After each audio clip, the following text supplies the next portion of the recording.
So we can do a couple of things. All right. I go to Plymouth once a year to do a state of the town. With your gavel. If you guys ever want to organize it, All right, there we go. Thank you. So the time being 6 o'clock, and this being the Plymouth Select Board, I will call to order the June 10th, 2025 meeting of Plymouth Select Board, coming to you from the Cedarville Fire Station Community Room. This meeting of the Plymouth Select Board is taking place in a hybrid format. Members of the board are joining us here at the Cedarville Community Room. Members of the board may be joining us via Zoom. We also have a large number of members of the public in attendance physically, and we may have others on the Zoom as well. Members of the public who are interested in attending this meeting may join us here in person at the Cedarville Fire Station Community Room or over the Zoom webinar platform. The login information for the Zoom webinar platform is, as always, included on the agenda that is posted on the town website. Members of the public are also reminded, pursuant to Massachusetts general law, that any person may make an audio or video recording of an open session of a meeting of the Select Board after notifying the chair, subject to reasonable requirements of the chair, so as not to interfere with the conduct of the meeting. At the beginning of the meeting, the chair shall inform other attendees of any recordings. Presently, I am aware of a recording being made by the local scene for the cable broadcast, which will be on Comcast Channel 9 and Verizon Channel 47, as well as for the Zoom component of tonight's meeting. I am not aware of any other broadcasts or any other recordings, rather, being made at this time. So that will bring us into the first item on our agenda, which would be the Pledge of Allegiance.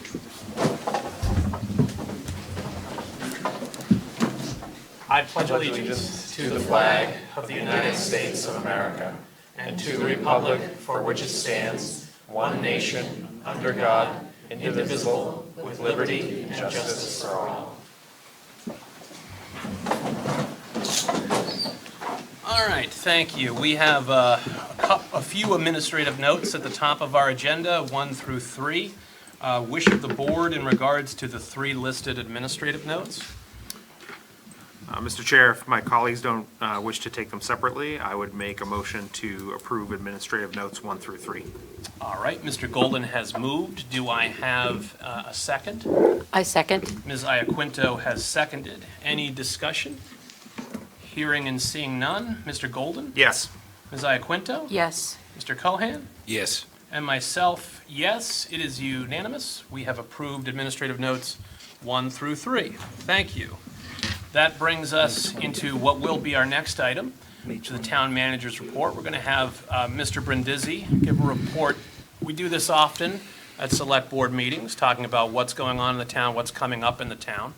I asked Mr. Brindisi tonight, because we are in Cedarville, to give a report that talks more about what's happening here and what is going to be happening here, this is part of our outreach to our residents.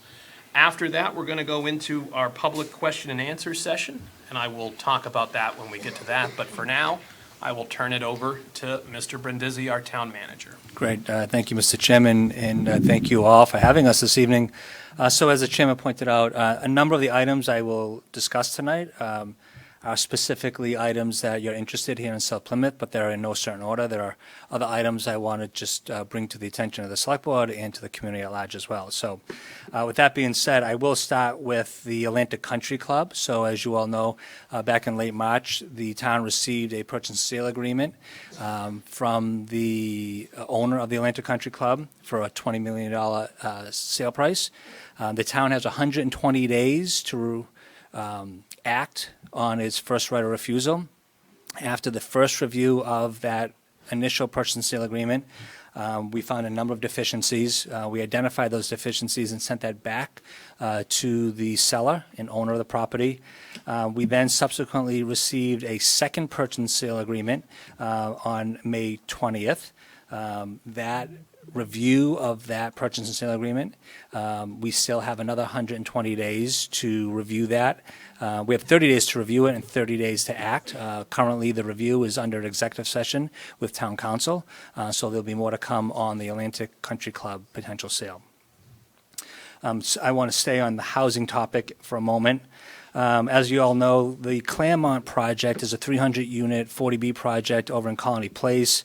It's currently under review of the ZBA. It has a letter of support by the Select Board going back to last December.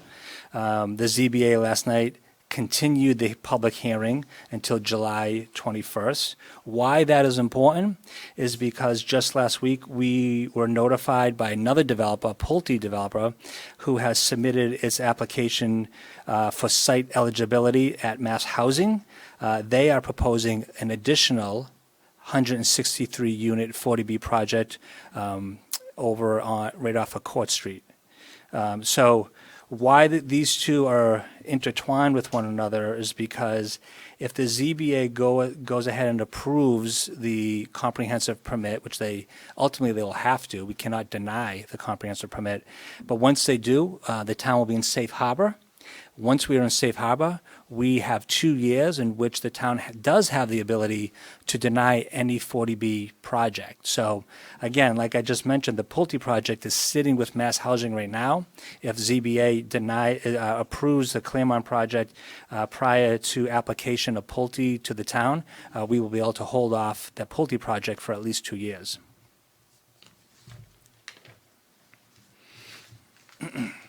I'd like to give the community an update on the proposed infrastructure improvement projects over at State Road and Herring Pond Road, and State Road and Hedges Pond Road. So Mass DOT approved the intersection of State Road and Hedges Pond Road on May 28th. This intersection was approved to be added to the State Road and Herring Pond Road overall project as one project now consisting of both intersections, including the section of State Road between each intersection. Project approval does not secure the necessary funding to build the project, but it is a major hurdle at this point. The project will still need to be programmed on the state TIP program, which is very competitive. The project was approved for a total contract cost of $19.3 million. The town is now contracted with GPI to begin the design of the project and coordinate with Mass DOT. We will schedule public information meetings as the project design advances, but this could be at least a few months away as we enter into the design period. And as we mentioned in the past, we're projecting the design cost to be about $1.6 million. The $1.6 million will be paid through the proceeds of the sale of 71 Hedges Pond Road. The Long Pond Road and Halfway Pond Road intersection update. This work is going to be moving forward with Lawrence Lynch Corporation. They're expected to start the intersection of Long Pond and Halfway Pond Road on June 23rd. So you'll see, if you go in that area, you'll see that there is some work that's taking place currently. That's a different contractor, a contractor by the name of Pawtucket Hot Mix. They've currently milled the Halfway Pond Road section from West Long Pond Road to Halfway Pond Road. So that's why you've seen some work out there so far. The paving of this section should occur late this week and early next week. The road is open to traffic with one lane alternating with work hour restrictions from 9 a.m. to 2 p.m. Staying on the topic of streets and sidewalks, Justine Road neighborhood, you'll notice that the same contractor is in place, Pawtucket Hot Mix. They're working on 12 streets in the Justine Road neighborhood and will work in those areas over the next several weeks. Yes. Yes. Can you please speak up because there's a lot of people in the back and your voice is really soft. Yeah, maybe it's not, isn't the mic not picking me up? No. Okay. Should I start over?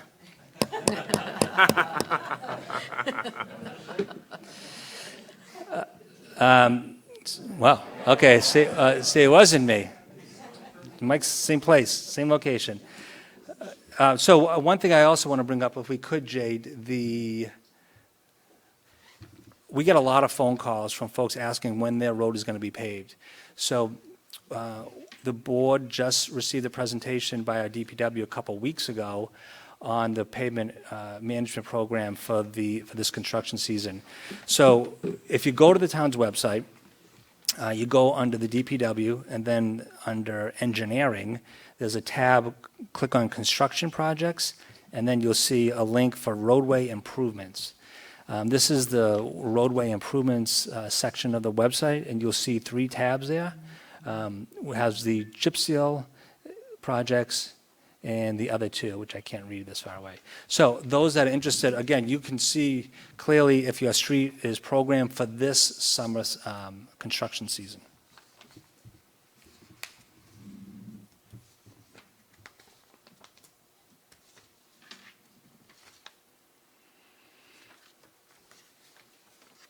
I want to thank Commissioner Michelle Brady today. This morning over at the Mayflower House, the Commissioner of Health and Human Services had the 2nd annual Arise program. This is a project that the town has received will receive approximately $16 million over a 10-year period to award grantees to reduce fatal and non-fatal overdoses. So this morning, Commissioner Brady awarded High Point Treatment $53,000 for their work, and then the Sheriff's Department will receive an additional $26,000, again, to focus on addiction services here in the community. As far as 71 Hedges Pond Road, I received a communication today that the excavations have begun to establish the next phases of grading in preparation of building pad sites and restoration of wetlands. You will start to see trucks leave the site where gravel will start to be removed from the site to prepare this area for these pads. I also received notice today that the developer is finalizing terms of several large square footage lease agreements. The gravel removal is incidental to the construction of the project. And then the last thing I just want to bring up for the community, there's been a lot of media attention to the school department around an individual that was found taking money in school products. So I just want to let the community know and rest assured that there are a number of internal controls that are in place to try to prevent theft. So we do 3 things on an annual basis. So 1, we have a financial audit. Every year, the town goes through a financial audit. We bring in outside auditors that look at our finances, they look at our payroll to try to determine that our checks and balances, our internal controls are in place. In addition to the financial audit, we also do what is known as an A133 audit.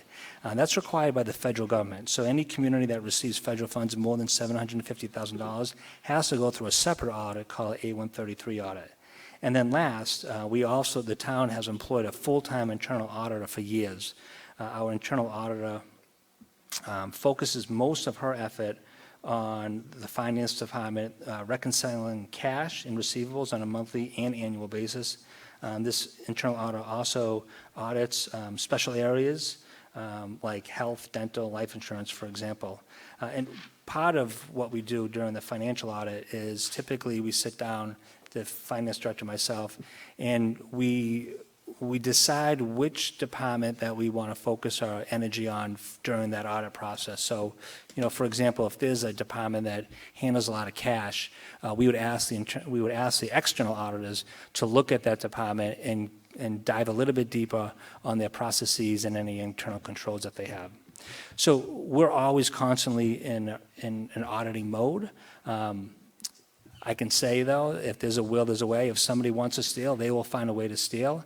And, we rely on those internal controls and those policies and procedures to try to prevent that type of theft. Pending any questions, that's all I have for this evening, Mr. Chairman. Mr. Brindisi, could you repeat the sections in regards to Atlantic Country Club and the local intersection work, just for the people in the back due to the audio Sure. difficulties we had I at can that do that. segment? So the Atlantic Country Club, and what was the other one, Mr. Chairman? The local intersection work improvements? Gotcha. So I'll start with the roadway improvements. So the State Road and Herring Pond Road and State Road and Hedges Pond Road, both of those have been approved by Mass DOT as one large project. This intersection project was approved to be added to the State Road and Herring Pond Road project. consisting of not just the intersections, but also the section of road in between those two intersections. Project approval does not secure the necessary funding to build the project, but is a major hurdle at this point. The project will need to be programmed under the state TIP program, which stands for Transportation Improvement, which is a competitive process. The project as a whole was approved by the state so far for a total contract cost of $19.3 million. The town is now contracted with the GPI to begin the design of the project and coordinate with Mass DOT. As we move further on the design phase, we expect to hold public information meetings as the project design advances, but that could take a few more months. And I just want to remind folks that we're thinking that it's going to be about $1.6 million to design this, these two intersections, and that we will use the $2 million proceeds that was generated from the sale of 71 Hedges Pond Road in order to design these two intersections. As far as the Atlantic Country Club, as I mentioned earlier, so the town received from the owner and seller of the Atlantic Country Club a purchase and sale agreement back in late March of approximately $20 million. As you know, this land is held in Chapter 61 status, which gives the town 120 days first right of refusal. The town reviewed that initial purchase and sale. We found it defective. Once we found it defective, the town issued a letter to the seller, owner of the property, and then the seller owner then issued a second purchase and sale agreement to the town on approximately May 20th. Currently, we are reviewing this purchase and sale agreement.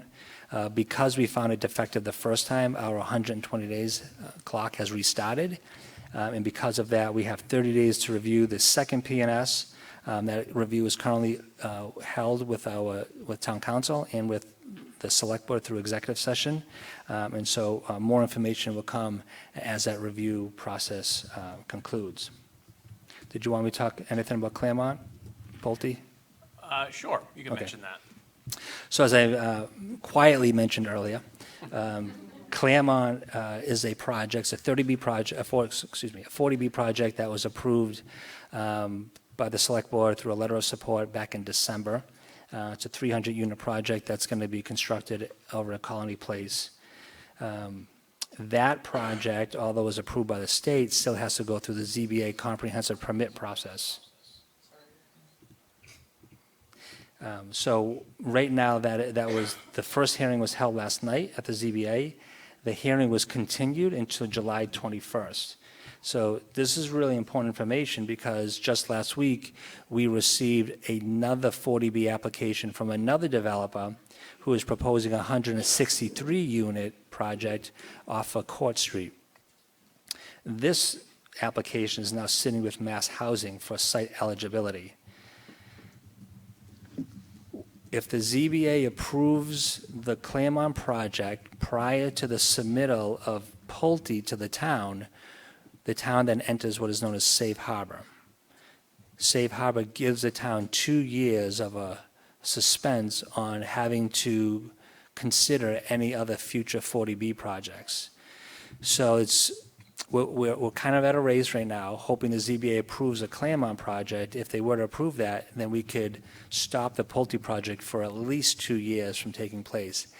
If the ZBA delays its review and approval and Pulte submits its application to the town prior to the ZBA approval, then the Pulte project will continue to move forward and we will not have safe harbor. So it's just really important for the folks to know when we talk about 40B projects, we have very limited ability to control 40B projects. In fact, we have zero ability unless we're in safe harbor. So we're approaching safe harbor because the Claremont project is 300 units. Pending any questions, that's all I have. Thank you, Mr. Brindisi. Any questions from members of the board for Mr. Brindisi at this time? All right, hearing and seeing none. Thank you. All right, so that brings us into our next item on our agenda, that being the main reason that we're here tonight, which is public question and answer session.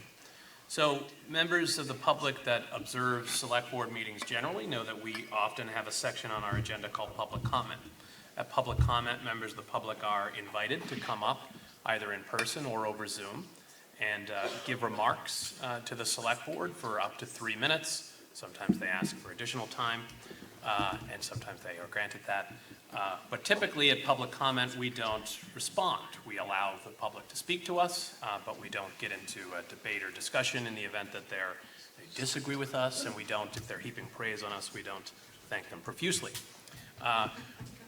What we wanted to do this evening is different from that. So this is not public comment. You can choose to use your time for public comment if you would like. I'm not going to force you to ask us questions. But if you would like, you can come forward and ask questions of us. We will try and answer those questions as best we can, and we will try and get through as many topics as we can. So, the structure we have in mind is we would still give each individual asker of questions that comes up 3 minutes. I'd like to ask folks to stick to a topic to start with. We'll have 3 questions and answers on a given topic, and then we'll switch to a different topic. Now, if there's more questions on a given topic, we can go back, but I just don't want, if there's somebody in the back that wants to talk about this thing over here, and 10 people get up over here, I don't want it to be too imbalanced on what. We have no time limit on this meeting, so we're just trying to keep it orderly and get through as many topics as we can. And I'm sure, like most things, this will not go as perfectly as we planned, but we are going to be here, and we are going to work through it and try and get answers for people and talk to our residents. That is why we want to be here and what we want to do this evening. When you come and ask a question, there's going to be priority for those that are in physical attendance, and then we'll ask people on the Zoom as well. If you are in physical attendance, I will call on you. I would ask that you come to the microphone to ask your question so that it can be captured for the broadcast and for the people on Zoom. So just come up, stand at the microphone, ask your questions, just like if you are a town meeting member, it'd be similar to when you speak at town meeting. For folks on Zoom, their audiovisual is already taken care of. The microphones are always on. When we are in the Great Hall meeting, we can turn them on and off. Our microphones are going to be on for the entire meeting for those of us that have them, so just be mindful of that when you're standing in front of the mic. All right, so with that in mind, does any member of the public have a question? Yes, Catherine Holmes. So first off, I just want to thank every single person that showed up tonight.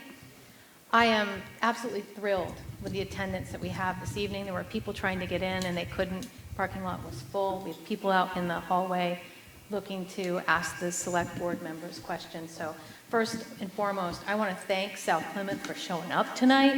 And I just think we should just give everyone a round of applause. I really appreciate the support.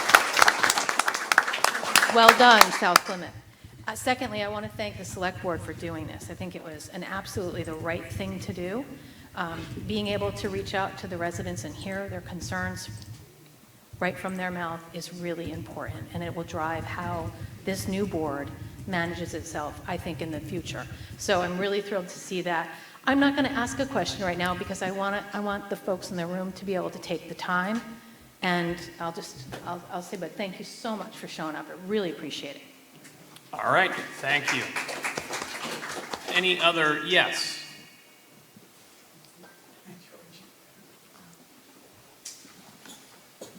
All right. Good evening. My name is Joel Coffin. I am West Pond Road, Precinct 10, a new town meeting member.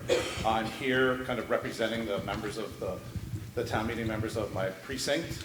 They asked me to come and speak tonight regarding a significant concern among the residents in Precinct 10, and that is the potential expansion of our airport and the corresponding increase in jet traffic. This issue has been raised by residents of the precinct to me as a top concern both before and since the May election. I've been closely observing the Citizen Advisory Committee meetings, and while their work has been valuable in terms of education and comment, I've noted a lack of substantive discussion specifically on the airport expansion. The critical issue has primarily surfaced only during public comment portions of those meetings. The residents we represent are eager to understand the select board's current thoughts and official position on this matter. We're open to collaborating with you. And, transparent discussion about the airport's future is essential for our community.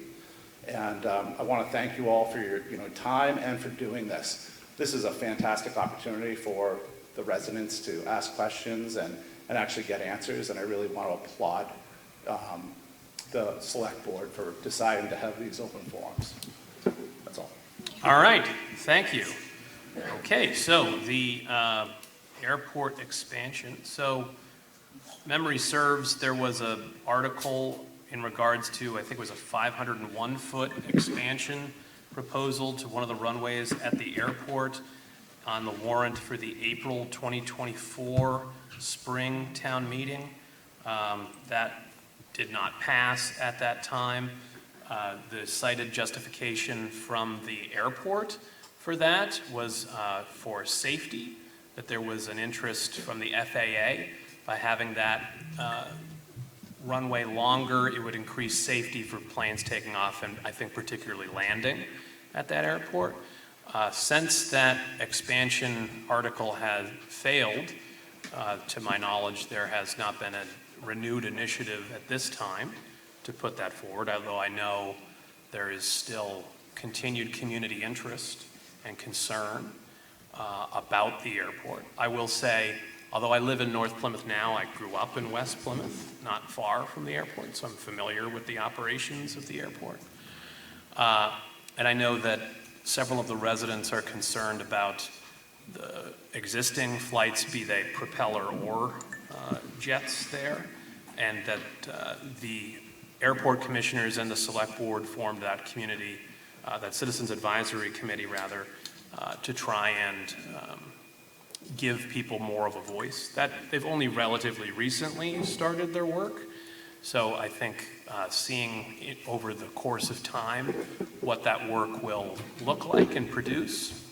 But I know that the airport is sensitive to the concerns, although not as sensitive to the concerns as some residents would like, because I've CC'd them a lot of emails, so I'm aware of that.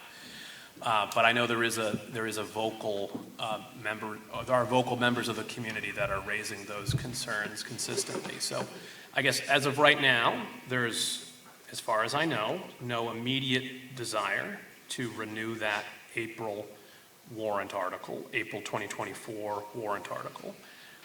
It was based on safety, not based on, not a desire to bring in more jets, although I know not everybody agrees with that assessment. The primary way that the airport derives revenue is from, the airport is an enterprise fund, meaning it is a fund that is designed to essentially, if everything works well, be self-sustaining, so that the money coming in is basically like a business. It's supposed to cover its own operating costs. Retained earnings are the profits that, if it were a private business, are kept and then are used for future capital improvements. The bottom line benefits to the runway expansion would have been that they could have sold more fuel to outgoing planes, because they still wouldn't be able to fully laden the planes with fuel, but they'd be able to put in more fuel if they had the extra 501 feet. But obviously they can't do that right now. So that was what the airport said at the time. As far as I know, that is still the airport's line on that. There are some jets there, but there's not currently a desire to bring increased jet traffic. And I know, believe me, I know the community is not in support of increased jet traffic at this time. Anyone else wish to converse about the airport? Mr. Cohan. I don't have too many buttons. Am I on? Yes, you're always on. Okay. Remember that. Mics are hot. Joel Coffin, thank you very much. You are a town meeting for Precinct 10 now. Is this your first service? Congratulations. I just got done with 27 years on town meeting floor, so I know the debate well around this article and many articles, and having grown up in Plymouth, in knowing the importance of the airport, but also knowing the importance of the quality of life of the neighbors. As a town meeting member, I did not support the expansion of that runway at this time. So I hope to have a healthy communication with the neighborhood and the residents about that, because many, many people live around that neighborhood. They've bought homes, they've invested their lives in it. That those properties need to perform over a period of time for the family to be protected about retirement and the events that they'll have to manage in that point in time. So people are living there with their greatest investment. And so we need to be attentive to protecting those values by not seeing an airport become a detriment to the values of those properties in that vicinity. So I'll look forward to working with that neighborhood. But thank you very much for your comments, and thank you for joining town meeting. Thank you. All right. Any other questions on the airport expansion? Okay. If there's not, then we can move on. Mr. McKay, did you want to? Yeah, I have some prepared comments made so I don't get in trouble like I normally do and say you speak too much. But I did want to take a few minutes to welcome everybody here, and in particular, welcome the Select Board. And we really appreciate you being here. And Ms. Holmes said some of the things I was going to say. Welcome, everybody. I also wanted to point out this is in the heart of Cedarville, where we're meeting right now. But involved in the same area is precincts 9, 12, 14, and 16. And many times when we have meetings here in this room, particularly with the Cedarville Steering Committee, people from those precincts show up, and sometimes the crowd is as large as we have tonight. So anyway, thank you for coming. I wanted to point out, I don't want to go through all the precinct members that are participating, but I just wanted to point out that in the Cedarville Steering Committee, since Marcia Sheridan has taken over, we've had crowds like this appear at every committee meeting. In addition to that, right down the street, we have the Little Red Schoolhouse, and they're doing a great job, and their leadership is headed with Jody Burkett. The other thing I wanted to mention, I moved down here full-time about 15 years ago, and I live right near the White Cliffs, right near the intersection of Route 3 and Route 3A. And one of the things I did when I first moved here, I said, this is a problem. We ought to work on it. And so here we are 15 years later, and thanks to everything we've done, which Mr. Brindisi talked about, I think we may have a solution that I will see in my lifetime. The other thing I wanted to talk about, and I'm sure this will be brought up by other people, and I don't want to spend a lot of time on it. And I'm going to read this verbatim, and you'll get more on this later. With the sale of 41 Hedges Pond Road for light industrial use, and the clearing of the land and the sand mining that was done or allowed, there is a possible danger to the health of some residents in Cedarville. The property lies west of the closed Cedarville landfill. The Cedarville landfill was closed in the late 1995, I believe, and it was capped, but it was not sealed or lined. The changes in the property at 41 Hedges Pond Road, which is, quote, upstream from the old landfill, has an impact on the aquifer, and thus it may affect, i.e. contaminate, the well water supply of some Cedarville residents between that particular site and Cape Cod Bay. On a long-term basis, the state of Massachusetts is likely to pass legislature this fall focused on sand mining. Bill H.R. 948 proposes a one-year moratorium on sand mining, and House Bill number H.R. 918 proposes a 2-year study of sand mining and its negative effects and suggestions on how to control those negative effects. However, Cedarville has an immediate need to define its effects locally to protect its citizens. When the Cedarville landfill was capped, the town extended the town water supply so that residences did not have to rely on their well water. This may not have been enough given the current situation of the changes that are occurring in the underground aquifer from the current developments. Mr. McKay, you've exceeded your 3 minutes. Would I you have like one, additional? I have one more sentence. Okay, great. The town may need to expand its water supply infrastructure to protect additional people soon, and very soon. And on this subject, I'm sure you'll hear more to come into the town meeting. Thank you. All right. Thank you, Mr. McKay. All right. Any other members of the public have any other items? Yes, please come to the mic and identify yourself. Yeah, my name's Mark Dahlgren. I moved to Cedarville 11 years ago. I wanted to expand on one of his comments around the intersection and the traffic issue here. Okay. Under Marsh's leadership in October, the committee fielded a questionnaire. We got 346, I believe, returns on that, which was a very good return rate. And it really emphasized the database need for the urgency of getting this thing done. Mm-hmm. You know, it's really gratifying to see the fact that it made the list to get consolidated so that it's a project that's got the kind of scope we need. Maybe not enough. Maybe there should be a little more going south and north on this. But having said that, that was very gratifying. But we also need to get it funded. Okay, and at least what I had heard from the committee was that funding it could be, you know, maybe up to 6 years before anything happened.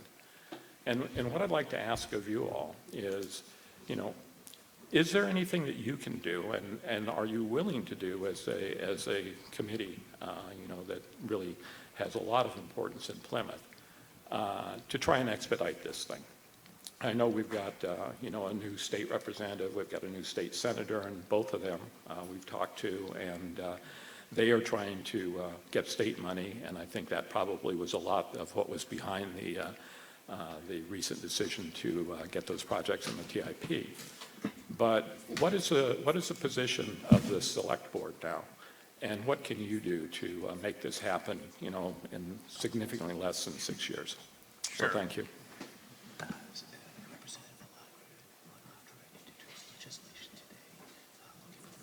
Okay, thank you. So, thank you for the question. So, we have a representative from State Representative Badger's office in attendance. She was just informing us that Representative Badger and Representative Lanatra, all our House filed legislation today in support of Sorry, we sent a letter to Letter? DOT, all parties at DOT in support of the project. she sent a letter to DOT and all state entities in support of the project. And I know that Representative Badger, since she was elected, has been very involved in coming to community events. This is her area of the town. Representative Lanatra represents the northern and western parts of the town. But I know that they're very involved, as is Senator Fernandez in that. Because it is an intersection that involves state roads and state territory, we do have to work with the state. It's not as easy.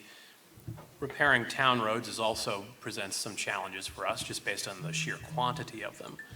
But we are very interested in working with our state delegation in regards to trying to get this work accomplished. I will say anecdotally, I drive through this intersection, despite living in North Plymouth. I do drive through this intersection at least a couple of times a week because I'm down here fairly often. And I am well aware of the dangerous conditions in which there's been several times where I just have to hope for the best when I'm pulling out. And there's only so much you can do. So I'm very cognizant of the danger there, and especially for people that do it not just a couple times a week, but every day. I imagine that especially for how long it's been going on, that it is very troubling to folks. So that is something that we are interested in. Now, the board broadly has been putting more of a, not just this board, but recent prior boards has been trying to put a more emphasis on improving roads throughout the community over the last several years. We're going to continue that focus as well for anyone on any other roads or adjacent roads that are completely town-owned. But yes, this intersection, we are working with the state. We're going to continue working with the state on this to try and solve this problem. We are very aware of it. We've earmarked some funds in our possession to contribute to that, and we're also working with the relevant state agencies and actors to try and facilitate that. Excellent, thank you. Thank you. I see a hand up. Is this in relation to this topic? Yes, please.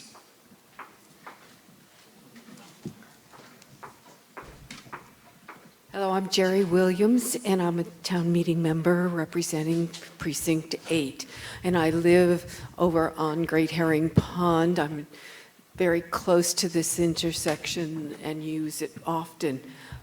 I am wondering, because everything we've seen in the past, over the last 5 years or so, talk about rotaries. And I know that we have 1.6 million estimated to do the design work. I'm wondering whether anything has, because of the increased traffic that we've been experiencing lately. I mean, frequently when I come from the Little Red Schoolhouse to come here to Cedarville, it's backed up all the way to the exit ramp heading towards the Cape there. I mean, it takes me a good 5 minutes to get through the intersection. I don't see where a rotary is really going to handle this kind of traffic, which is only increasing. And I'm wondering if there's anything that the town can do to influence, to look at signal lights rather than a rotary, because rotaries will only handle so much traffic. And I think we will soon find that that's not going to be very helpful, the rotaries, and that we really need traffic signals. And so I'm hoping that if there's any way that we can influence the state to look at traffic signals rather than rotaries, I'd really appreciate it. Sure. So, yeah, Mr. Brindisi, did you want to take the lead on that one? I can, because I recently had a conversation with the DPW director on that very issue. So I first start by saying that MassDOT, their preference is always rotaries because they believe it keeps traffic moving. However, in the two intersections that we're talking about, Bill Coyle, our DPW director, believes that signalization at the intersection at Hedges Pond Road, that intersection there, there's a strong likelihood that that will trigger a signal. But they are, I guess my point is, they are looking at all the options, and they're not already assuming that both of them are going to be rotaries, that they will explore signalization, if not at both of them, certainly one of them. And yes, Don, is this also in relation to this topic? Yes, it is. Absolutely, come on up. I just want to say, Don Williams, Herring Pond. The problem with the rotary is that the rotary has a finite capacity. You can't change it once you get it there. And by the time the job gets done, there's a decent chance that it's already going to be beyond capacity. So it's an issue that most people know about. So I just urge you to be careful with that one. Okay, thank you. Thank you. If I could, Mr. Chairman, just to remind folks, during my initial presentation, I did state that there will be community meetings on this very issue.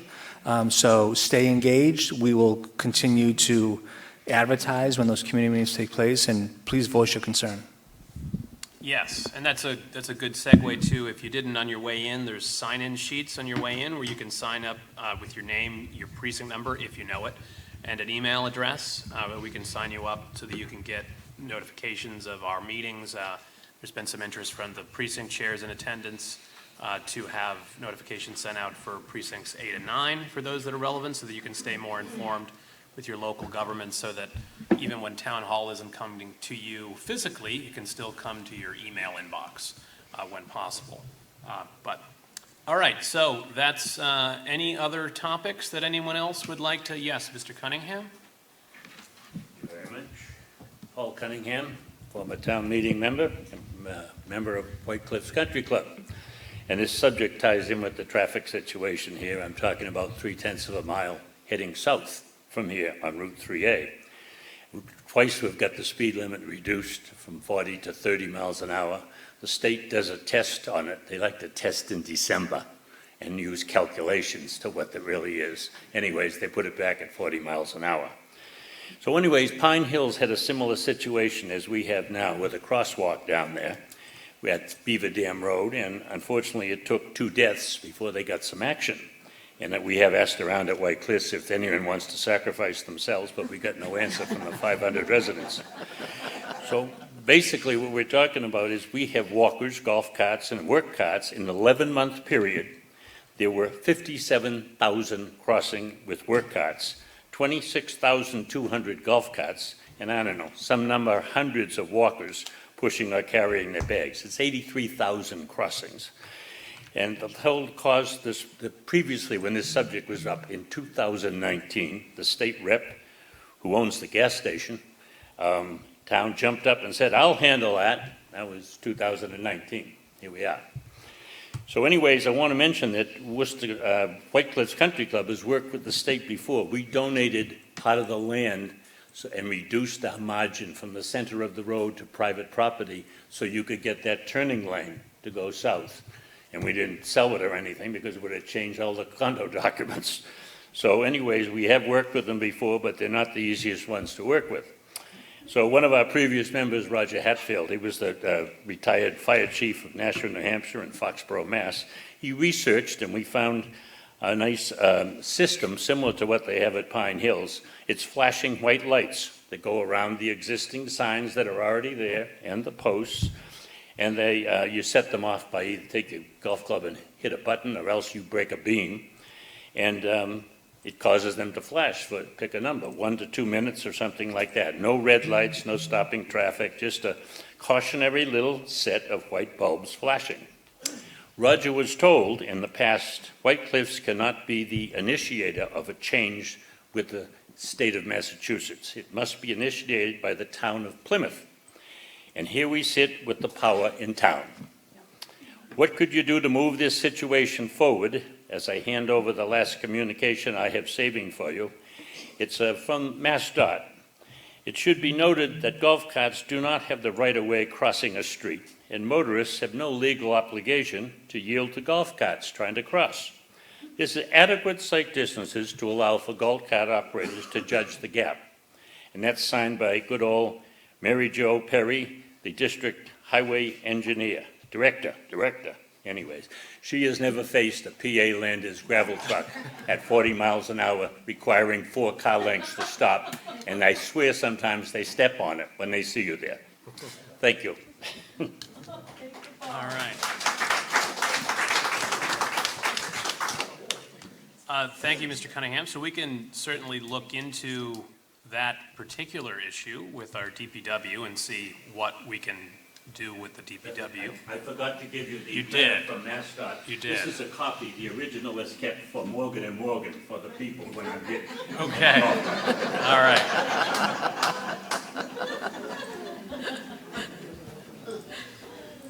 Okay. Well, we will inquire with the DPW about this crosswalk issue and bring that to their attention and see what next steps we should take in that regard. Anyone else want to talk about the crosswalk issue while we're on that subject? All right.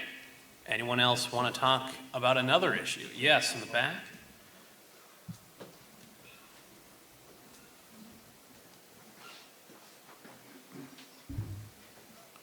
Good evening, Chris Jones, Eagle Drive. Relative to Atlanta Country Club, I have 3 questions, just to try to pick your brains a little bit. I know there's other pieces of property in town, the Holtec property. There's been previous talk about the 1,000 acres. Now this new piece of property on the Plymouth-Bourne line. I'm just curious where each individual member ranks the potential purchases of Atlanta Country Club relative to other properties in town that the town is exploring or expressed interest in. Second to that, follow-up would be, if you do get to a point where the purchase price is amenable to the town, what kind of research has you done in terms of what that would look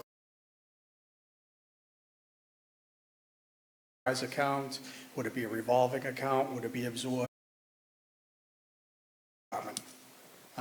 If possible, I'd like an answer in terms of where each member ranks Atlantic in terms of importance. Thank you. Thank you. So Atlantic Country Club and the consideration of the right of first refusal that is in the town's possession is currently in an executive session posture with the board. So this is a good opportunity to discuss why the board enters into executive sessions and what that means. So under Massachusetts general law, there's a law that we have to follow called the open meeting law. One of the provisions of that the general sense of the open meeting law is to have government be accessible, put people on notice about what's happening, give them certain protections and provisions to keep track of what's happening. There are, and generally speaking, unless a relevant exception applies, everything needs to take place in an open session so that people can see what their government is doing, why they're doing it, make an assessment about whether they want to vote these people in again or throw the rascals out. However, there are certain limited exceptions where having a meeting in an open session would be detrimental to the interest of the town, not to the members of the board, but to the interest of the town. So imagine you were trying to buy a house from another individual, and obviously they're going to meet with their real estate agent and their lawyer.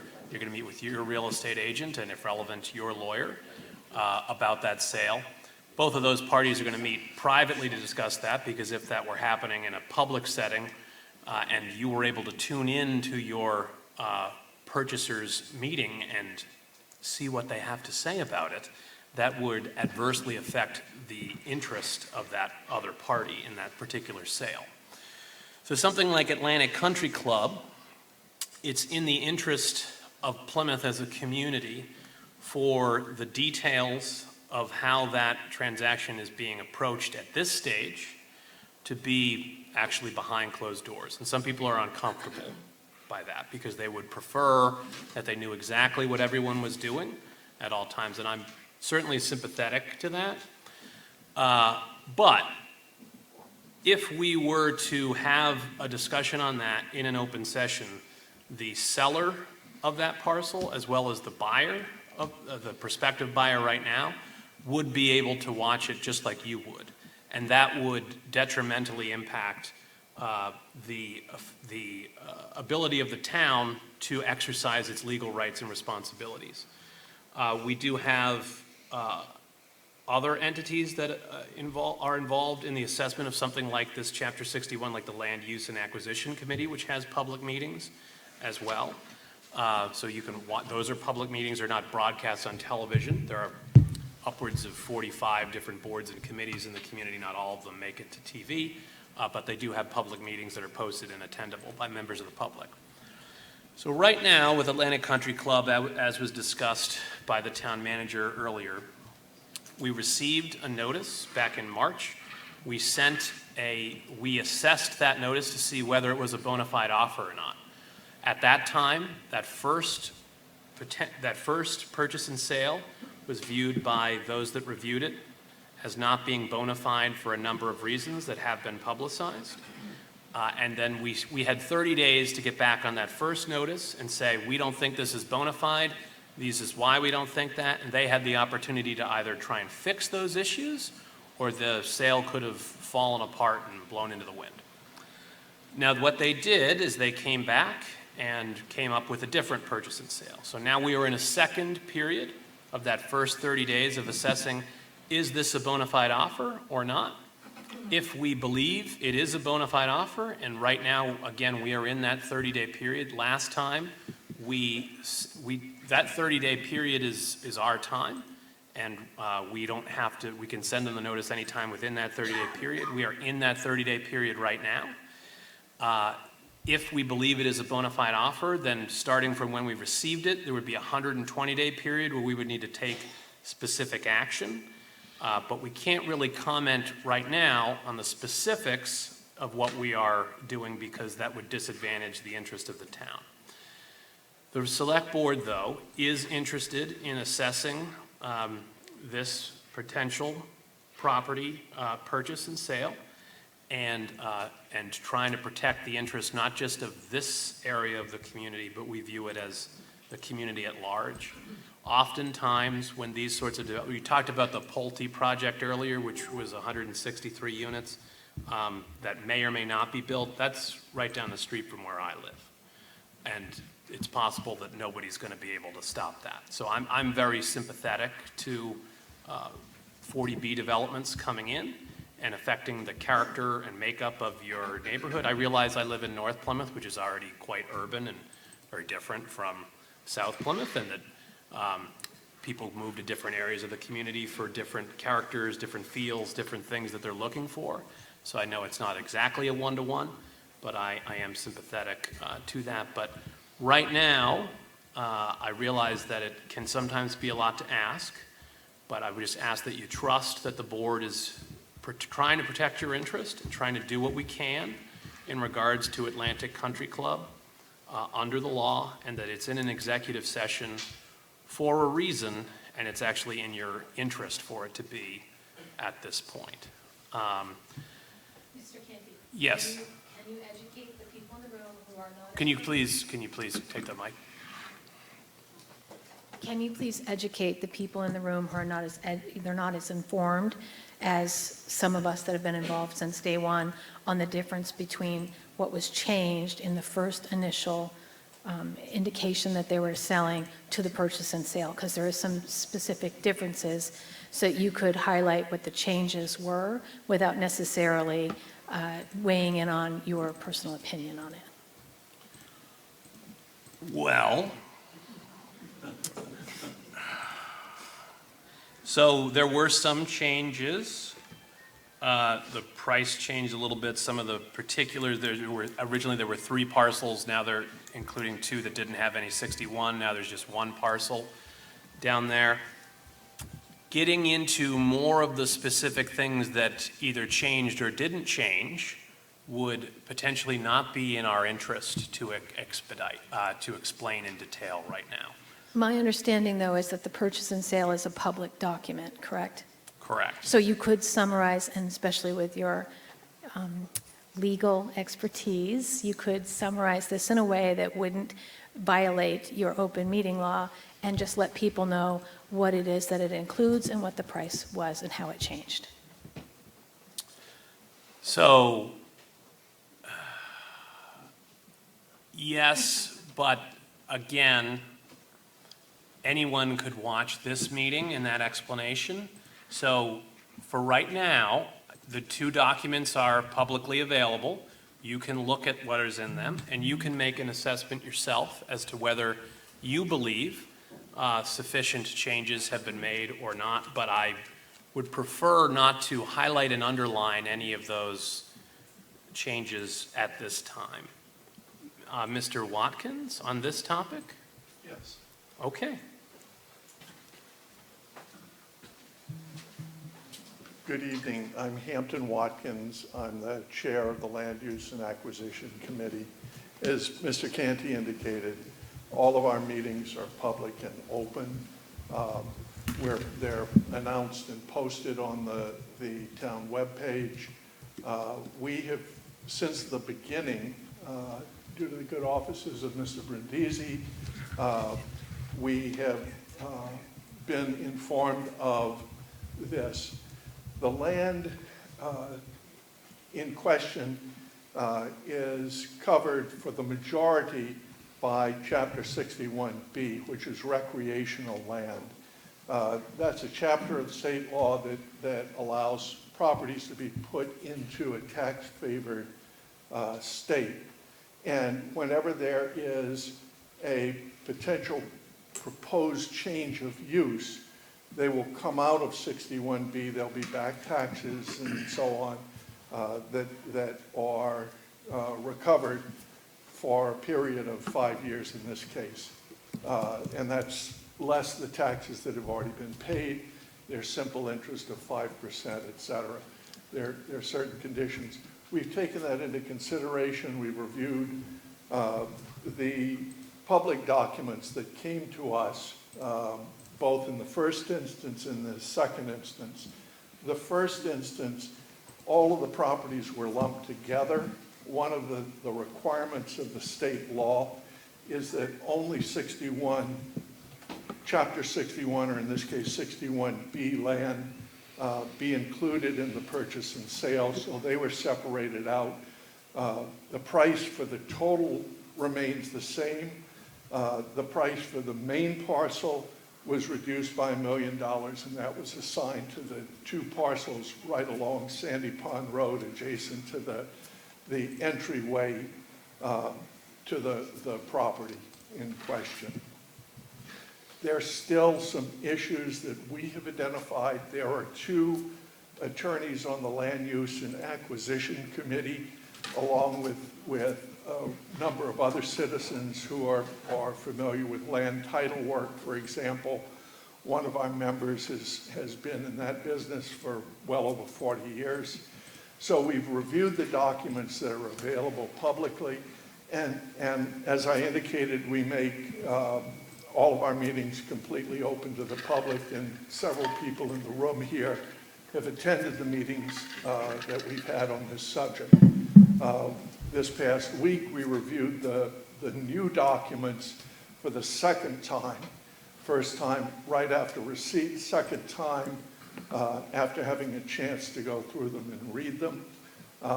And since we're an advisory committee to the select board, we're preparing an advice document as we do every time that a 61 property comes before us.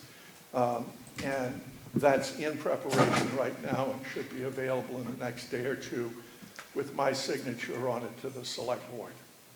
If anyone has any questions of me, I'll be here until the end of this meeting, so please, I am we're as public and open as you can get in our advice to the select board, and they can then do what's best interest of the town.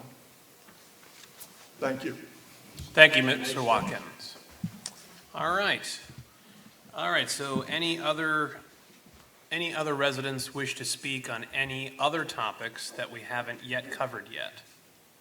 Can we still be talking about the golf course? Not yet. We can circle back to it, but I want to make sure that if there's anyone else, that was 3 in a row on that one. So we can come back. We don't have a time constraint here. I just want to make sure that other topics get addressed as needed. So another topic that we haven't addressed yet. Yes, please.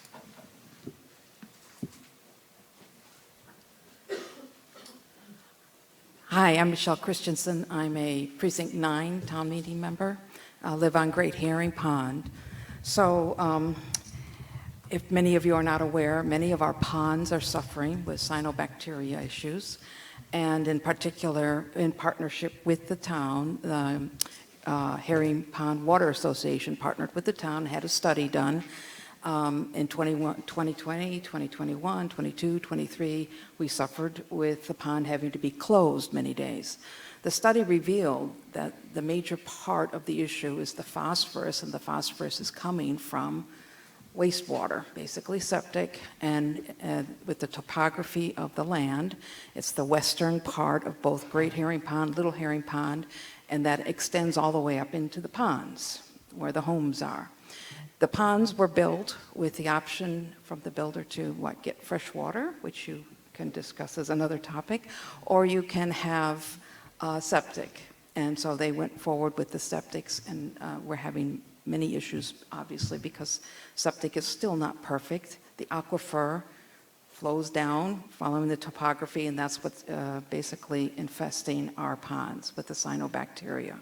So my question is, not related specifically to the golf course, as you said, but basically related to any major building that we may be doing going forward in the town. Would the town, I know the comprehensive wastewater management thing coming forward, but I think it's important for the town to put its foot down and say, going forward, any large-scale building that we're going to do, we're going to require sewering, private sewering, town sewering, however you do it, but septic is not going to get us there. And we're still trying to track the cesspools, because that's even worse. That's kind of like saying, go ahead and poop in the pond, you know. But anyhow, so that's my question. How do we for basically primarily South Plymouth here, we don't have town sewer. And so, thank you. Sure, thank you. So the issue of septic systems throughout the community is significant. We do have a sewer network in areas of the town, but it does not cover nearly as much of the town as one would hope. I mean, for example, much of North Plymouth is on a sewer, but my house is not. I have a septic, even though I live in North Plymouth. So not even everybody up in those necks of the woods has access to a town sewer. The town is quite large, which almost goes without saying, but it's unrealistic that there's anytime soon that the main town sewer is going to be coming down here. With larger developments, generally, there is an emphasis in them having their own wastewater treatment to avoid that, of some wastewater treatment of some kind. The scale of that can vary, like Pine Hills and Red Brook's network is a lot bigger than some that are just, say, 300 or more units.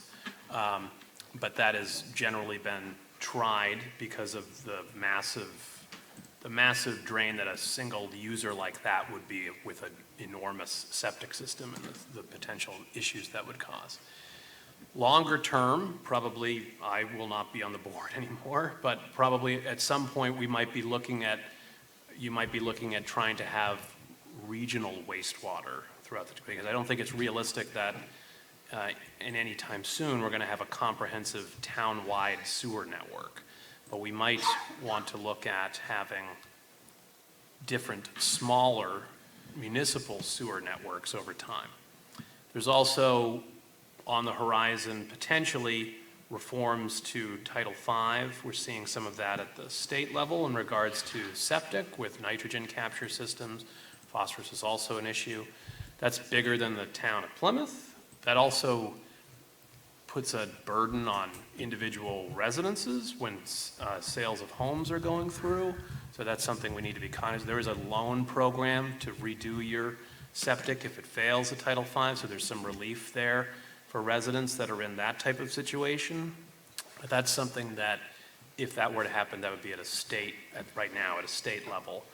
So we're not really relying on that. But that's sort of a broad overview on that. Does anyone else wish to, Mr. Golden? Thank you, Mr. Chair. The community is very soon going to be launching a comprehensive wastewater master planning process. As part of that process, the committee, as well as the staff that are assigned to work with them, will be evaluating a whole variety of ways that we can address the issue of septic system here in the community. They'll look at intermunicipal agreements. You know, we might look at, like, for example, working with Bourne, who has more capacity than they are currently using. They'll look at public-private partnerships between some of the developments that have their own wastewater facilities, like Mr. Canty mentioned. They're going to explore satellite facilities, and they may even look at acquisition of facilities that are no longer in use. So it is definitely on the radar. Mr. Cohan? Yes. You know, on this subject matter, time is of the essence, and we have to move quickly. I know the state is working on different things, but we do have a great deal of control over our local Title V through our Board of Health and looking at that bylaw and upgrading it when necessary. But I do think, as Mr. Canty indicated, we have examples at Red Brook and Pine Hills where they're treating the wastewater on site during that permitting process, whether it's a planning board that's reviewing it, or if it's in front of the Zoning Board of Appeals for a special permit. There are orders of conditions that can be placed to incentivize the developer to look at these options, because we have learned a lot since the installation of the ponds of Plymouth. That was nearly 35 years ago when that process began.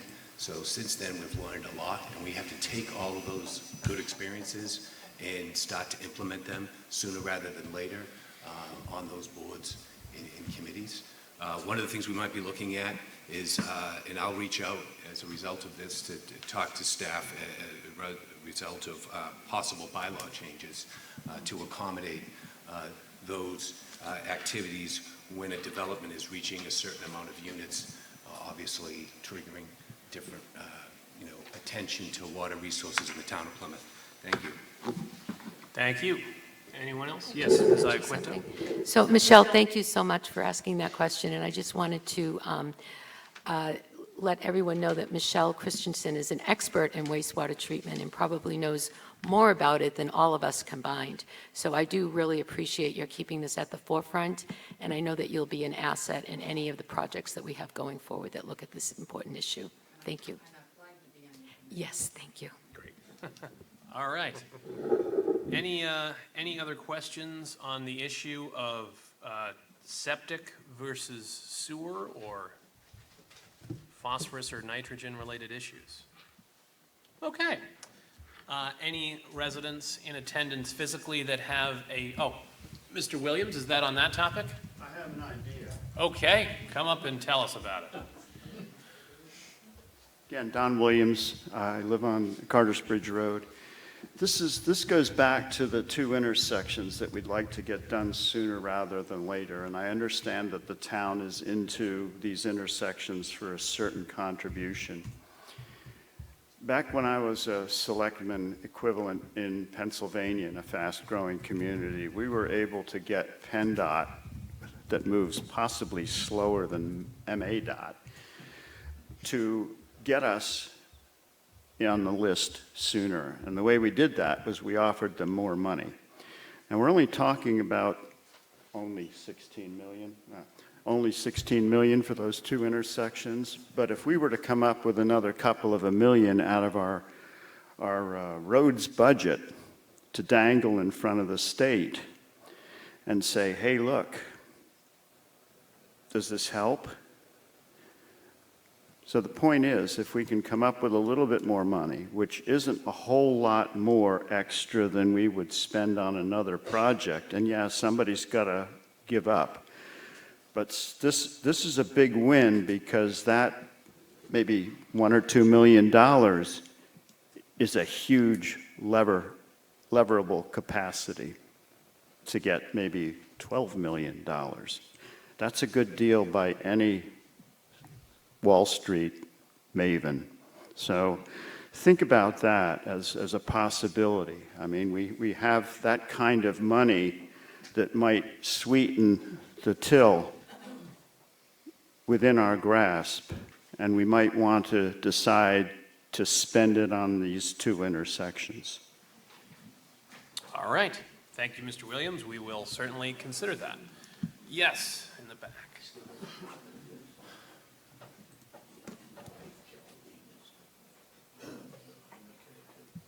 Hi, Ramona Krogman, town meeting member from Precinct 9. Cedarville has been impacted by sand mining and removal, sometimes under the veil of agriculture or development. Can you provide us an understanding of the regulations for sand mining and removal, and give us a status about any commission that may be reviewing those regulations and giving us some idea of what we can expect in the future? Sure. So we do have a gravel removal bylaw on the books that was put together, I believe, from the work of a sand and gravel bylaw committee at the time, which is not currently in operation, but is something that could be revisited. I know there is also action, there's some legislation up on Beacon Hill in regards to sand and gravel removal as well at the moment, and as was alluded to by one or more of the prior speakers, it's possible that Beacon Hill will be taking some action on a state level, which would obviously impact what we do on a local level. Right now, my understanding, the select board is separate and distinct from the planning board and the zoning board of appeals, so we don't review individual projects. We do not assess the merits of whether you're going to build this building or how much you're going to do in regards to this earth removal or that, and whether that's incidental or whether it's a meaningful substantive change. That is a planning board function, and has some ZBA overlap as well. But those types of assessments are made over there. But whether or not we wanted to take action in regards to local issues, in regards to revisiting the sand and gravel bylaw, that's something that the board could consider. That's something that a petitioned article at town meeting could try and do as well. So those are some avenues in that regard. I don't know if anybody else, Mr. Cohan? Yes, years ago, we had a sand and gravel removal bylaw committee working group that made a recommendation to the Board of Select, and eventually it was put on the warrant, went to town meeting. But it's been a number of years since we had passed that bylaw. We've had numerous experiences implementing it, and we've learned lessons, and it would probably be in the interest of the town to revisit and reconstituting the sand and gravel bylaw working group that could be assembled by the Board of Select, given specific charge to look at different aspects, where it's working, where it isn't working. Because yes, as the chairman has indicated, and as Mr. Cunningham has indicated, there's two bills on Beacon Hill, H918 and H948, both looking at addressing some of the adverse effects of the sand and gravel removal in this part of Plymouth and all over southeastern Massachusetts, not only in Plymouth, but Carver and Wareham and in this vicinity. But that would be something that we should be looking into, is discussing the possibility of putting together a working group with specific charges to examine the current bylaw and come back to us in a timely manner about recommendations of improving that bylaw. Thank you, Mr. Cohan. Any other members of the board? All right. Anyone else wish to talk on the subject of sand mining? So in the interest of being a board of action and doing, which I know you all are, the community, a lot of them have reached out to me, and we want to see something that's actually moving forward. So I like this idea. I think it's a good one. Can you commit that you'll put this on your agenda for your next meeting and take a vote on putting that committee back together so that we can have this go forward with a bylaw adjustment as needed based on what we need from our town, so that we can have something in place that can go forward for fall town meeting and town meeting can vote on it? Can we do that? So, thank you, Ms. Holmes. So, a couple of things. So, the board can look at, as Mr. Cohan has alluded to and I mentioned as well, reconstituting the sand and gravel, either that group or a separate and distinct group that could assess current town regulations in regards to sand and gravel removal. It's not something we could put on our next agenda because we've already finished our next agenda. What this board is trying to do is get our agendas out to our board members earlier than prior boards had done, so that what we used to get as board members, we used to get our agendas when you would see them on the website, basically. So we'd get them often on Thursday afternoons, sometimes Fridays, and then if any of us had questions for people that work at town hall, we weren't able to answer them unless we were going to bother them over the weekend, which was not always successful. And at least for me, I think people deserve, even if they work for the community, to have a work-life balance and still have time with their families and friends and live a life every once in a while. So by getting us our packets earlier, that allows us to do our homework, such as site visits, asking questions of department division heads, other presenters, over a longer period of time, and improves the quality of our work. It also means our agendas are finalized sooner. But it is something we can certainly look into putting on a near future agenda for consideration. Because I know it is an interest of concern, and not just in Cedarville in this area, but throughout the community. And I do remember it has been a number of years since we looked at it and revisited it. So that is something we can certainly consider doing. Anyone else in regards to, members of the board first? Anyone else in regards to that? All right, anyone else in regards to this topic? Yes. Michelle Christensen again, Precinct 9 town member.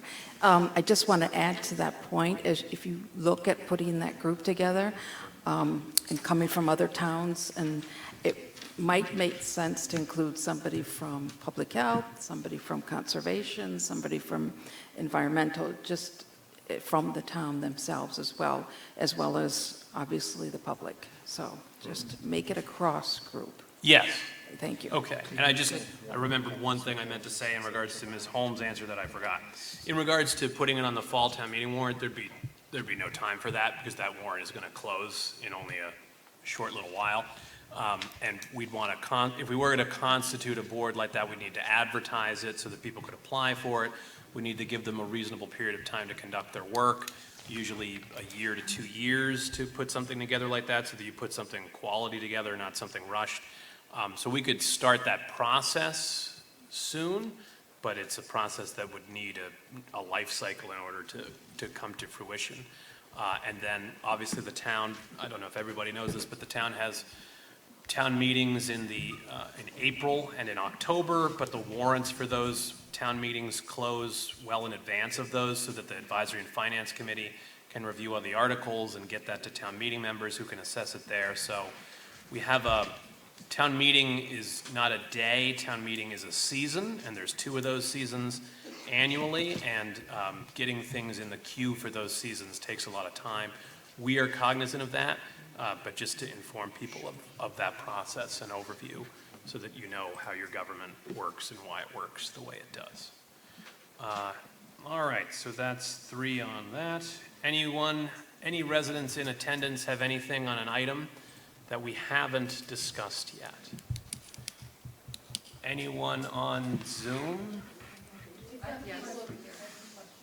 On a different topic? Okay, on a different topic, yes. Hi. Hi. Lauren Malillo, Precinct 8. Hi. I know that the non-binding referendum passed overwhelmingly, and I'm just wondering what this board is going to do regarding Holtec's evaporation. Sure. Thank you. So this is a question in regards to the non-binding referendum. Question 2 on the May 17th ballot, which asked for town officials to communicate with relevant state actors, governor, attorney general, the legislature, state regulatory agencies about the disposition of the contaminated water at the former nuclear power plant, Pilgrim Nuclear Power Station, which passed over, I think, at 86% or so of the vote at the local election in favor of us communicating with those officials on that subject. So a couple of things. So the board has a seat of a board member held by me on the Nuclear Decommissioning Citizens Advisory Panel. I serve as the chair of that board as well. So I enjoy serving as the chair of the select board more, but we won't get into that tonight. But so that is, we are keeping our eye on the pulse of the decommissioning throughout the process through that. We have other seats that we appoint people to, one of which we have an applicant for currently, and one of which I believe we're still looking for an applicant, although the application period is currently closed, but it will reopen soon.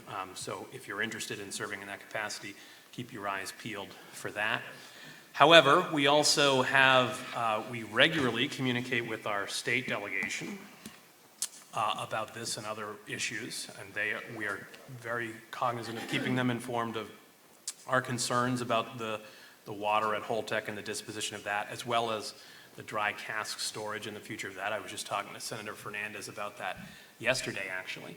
And Mr. Golden and I are attending a meeting along with the town manager and a couple other town officials tomorrow with the governor, where one of the topics that we're going to be talking about is nuclear matters within Plymouth, including the disposition of the water results of that referendum, as well as the dry cask storage and other concerns. Because obviously the governor has talked about bringing more nuclear to Massachusetts, and when I hear that, I hear bringing more nuclear to Plymouth, because we're the only license for a nuclear plant that exists in the Commonwealth right now, and there's also the switchyard and the infrastructure. So if the governor wants more nuclear, that sounds like Plymouth would be getting more nuclear, and I have concerns personally about that, and I'm sure my fellow board members do as well, in protecting the interests of this community in regards to what that would look like, and making sure that the old mess is cleaned up before a new mess is invited into town. Any other members of the board wish to chime in on this topic? All right. Anyone else have any questions? Mr. related- Chairman? Yes. If you want me just to Sure. remind folks that about 7 to 9 months ago, the board has been working with the Association to Protect Cape Cod and the town of Barnstable and filing legal briefs to prevent Holtec from discharging nuclear waste both into the atmosphere and into the bay. So we continue to work with DEP on that. As you well know, Holtec has filed an appeal to the denial of their permit to discharge. And so the town, again, working with those other two agencies, is working as an intervener in that case. Yes, and that's good to highlight as well. All right, anyone else in the room wish to speak about the anything related to the decommissioning of the nuclear power plant? Anyone on the Zoom? Is it about this or is it a different subject? There's no way to know. That's true. It's one of life's great mysteries. Well, there's no one else. We haven't gone to the Zoom yet, so let's see what the Zoom entity would like to speak about. Mr. Bell, if you unmute yourself, you will have the floor. Yes, Mr. Cantor, can you hear me? We can. Okay, thanks a lot for coming here. I really appreciate it. I think it's a great idea. Actually, you can circle back to me. These people have all got there early. I came in late and had no parking, so I figured I'd just watch on Zoom. So you can circle back to me at the end. I want to ask a question about the sand mine. Oh, okay. All right, we'll keep you in mind. All right, anyone else in the room wish to talk about a topic we haven't addressed yet? Sybil, did you have a question? Not on a topic we haven't addressed. No new topic. And anyone on Zoom have a question on something on a topic we have not addressed yet? No dice.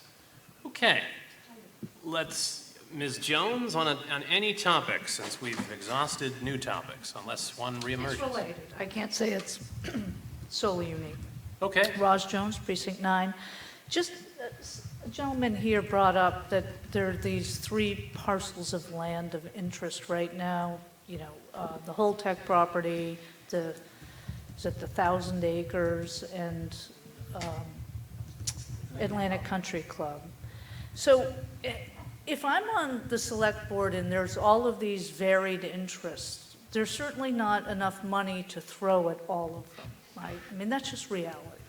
Everybody wants their neighborhood to be protected, but it's probably not feasible. So whether in your capacity as select board members, you don't necessarily, decide that. There are limitations, zoning laws, et cetera, but in your capacity as a select board, what is your approach and criteria for prioritizing these various scenarios? Sure. So that is a complicated question to answer, but answer it we shall endeavor to do. So with something, these 3 are very different, the Holtec parcel, the 1,000 acres, and the Atlantic Country Club. So Atlantic Country Club, until we got that first notice in March, where we'd heard a couple rumblings a few days earlier, but before that wasn't really on anybody's radar. So then that's an example of an unanticipated, unexpected issue that pops up and needs to be addressed, okay? So we didn't necessarily anticipate that this year, or any year in particular, we would be dealing with a right of first refusal on Atlantic Country Club. Things like that pop up all the time in small and large doses. Something like Holtec, the 1,530.35 acres held there, that is something that hasn't come on the market yet, but we are aware is likely to, in whole or in part, come on the market in the near future, meaning, and by near I mean, say, the next 5 to 10 years, but not immediate. So we're trying with Holtec, that's something, because it's something anticipated, we could try and get out ahead of that. So we've been trying to put more money in the Nuclear Mitigation Stabilization Fund to be used ideally for the purchase of all or part of that. We also have negotiated a pilot agreement with a $3 million account credit and an expanded right of first refusal on that parcel to try and put the town in a better position, because we know that this is out there, to be able to respond to that when some or all of it comes on the market. So that's one that, because we knew about it, we could get out ahead of it and try and do some work towards it. Now, when we negotiated that pilot back in 2023, we expected that the price, if it were to go on the market at that time, was between $35 and $50 million if it were to all go on the market at once. Obviously, real estate prices go up over time, so it would be more expensive now than it was then in all likelihood. But we are trying to position ourselves to be in the best position possible to be able to buy as much of that with our money versus other people's money, which we would consider partner with, but other people's money comes with strings. And if we buy with our money, then the town can have a chance in its own destiny. It's the single biggest undeveloped parcel in this community, and we think it's core to the future of our community choosing what happens on that particular parcel. Because for too long, private entities have chosen what is going to happen in Plymouth, and we believe that Plymouth should choose what happens in Plymouth. So, and then the 1,000 acres. The 1,000 acres is like Plymouth's Gordian knot. It has been in title hell for many years. There are parcels that we know we own. There are parcels that we think we own. There are parcels we know we don't own. And then there are parcels. And determining the situation and who owns those particular parcels is the rub in regards to the 1,000 acres. So, and there's been talk in various ways, in various cycles, about what to do with the 1,000 acres as an entity, but because it is not owned in its entirety by any single one person, individual, the future use of that is complicated. But right now, the town is considering what the town wants to do with the parcels that it owns. But we don't have any, that's also in executive right now, but we don't have anything definite yet that we can report on that, other than to say that it's something that we're reviewing. But we're not, unlike the other parcels, Holtec, we're worried about a private entity or private entities swooping in and taking it from us. We're not really worried about that with 1,000 acres because nobody really wants to be involved in that. So that's a separate and unique entity, and Atlantic Country Club is unexpected, and we try and, with those, it really depends on when something like that hits and what the financial health of the town is. So the best ways that we can, what the board recently has tried to do with something like Atlantic Country Club is first and foremost to try and get our house in order so we're in a better financial situation overall, which is good not just for things like surprise land purchases, but just to run a community. But another thing that we've tried to do last year was we advocated for and got through town meeting the land bank proposal, which would create which through a transfer fee with a number of exemptions would tie the need for more land purchases for the purposes of open space, affordable housing, and municipal use, like a new fire station or other municipal building, to the transfer of property. So the more people move in, the more money is in that fund, and we could use it for things like buying something like an Atlantic Country Club. Now, the land bank doesn't exist yet. That was the first of a three-step process. It passed town meeting, it needs to pass the legislature, and then it needs to come before the electorate here in town and pass a town-wide ballot initiative. So part of our conversation tomorrow with the governor is going to be talking about if she can help us get that land bank through on Beacon Hill to start that, so which will help us with future Atlantic Country Club type situations, although obviously it will not help us with Atlantic Country Club at this point.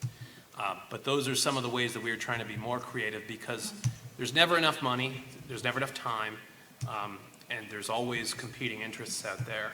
But the more tools we have in the toolbox, particularly for those unexpected purchases, the better position we can be as a community to dealing with them as they come up.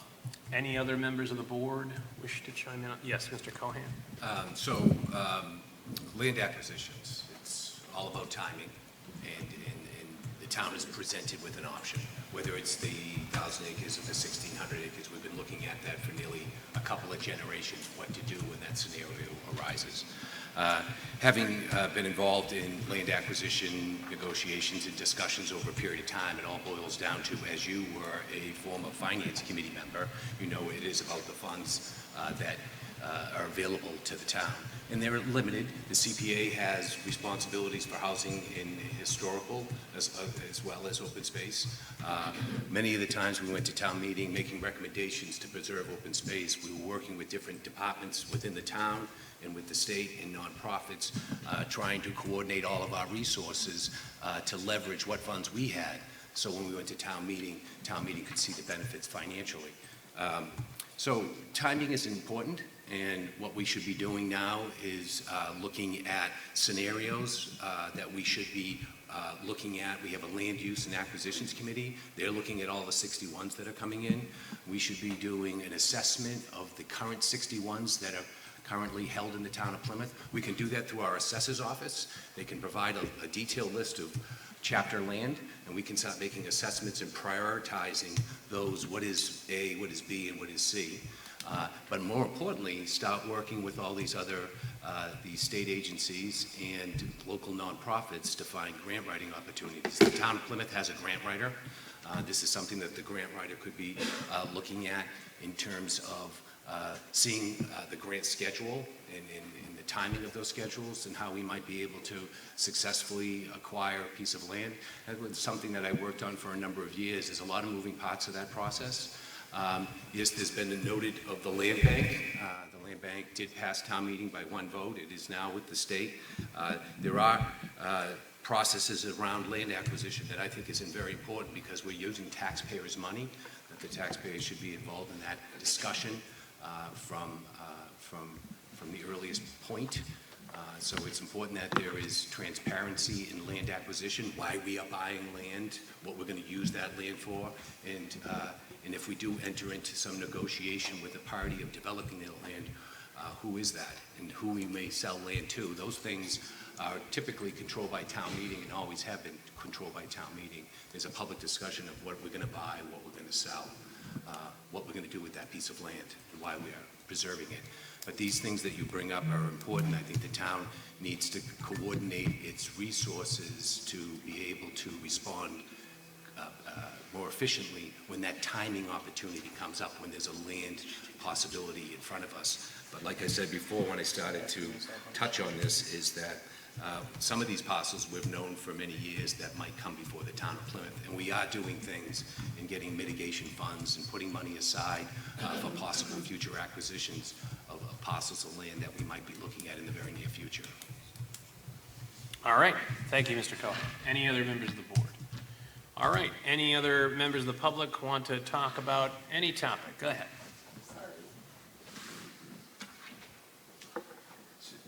Michelle Christensen again. So I introduced myself as the water lady way back, right? So I have several Precinct 9 town meeting member, and I have several residents that live in the ponds, and their water is ugly, to put it bluntly. Now, I realize it is a private organization that provides their water.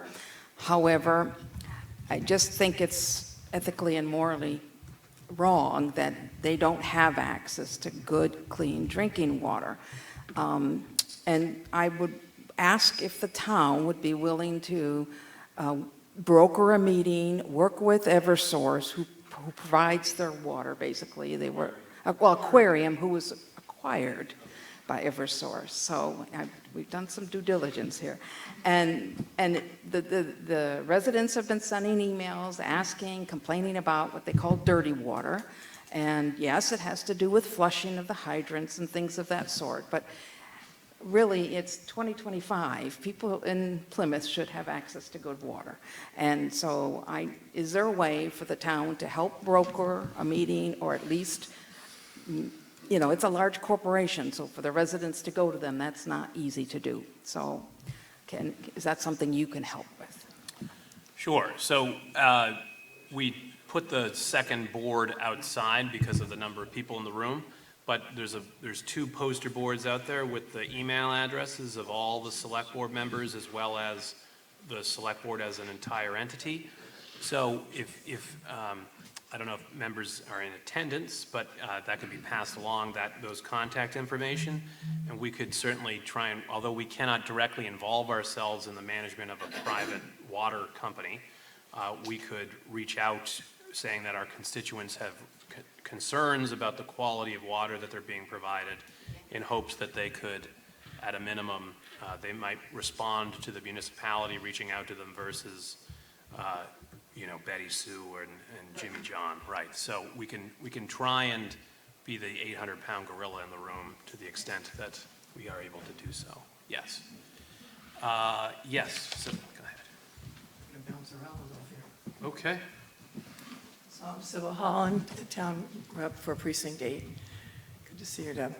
So, because we were talking before about the traffic issues we have here in Cedarville, and I realized that the golf course sale is pending and might not even occur.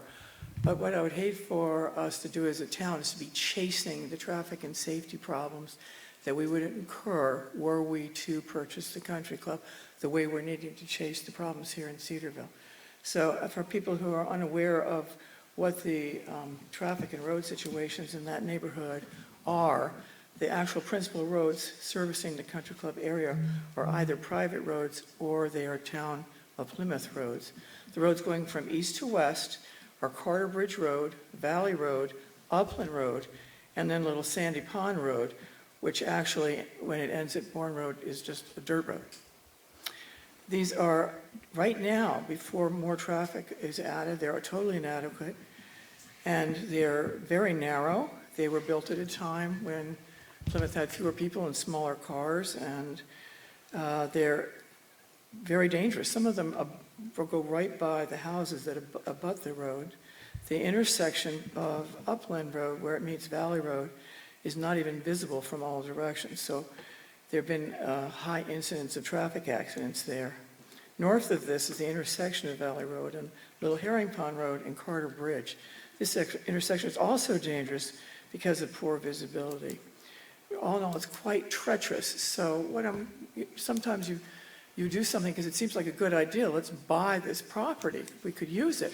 But then we've really bitten off an even bigger problem where we're going to have all these small roads already dangerous. And are we thinking about that now so that we're already ahead of what would we have to do to be able to accommodate the people who would potentially be living there, to assure that these roads that are already so stressed didn't become an even greater problem?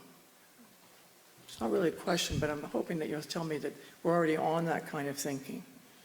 Sure. So, I mean, we are constantly assessing for safety and any roads that are controlled by the town.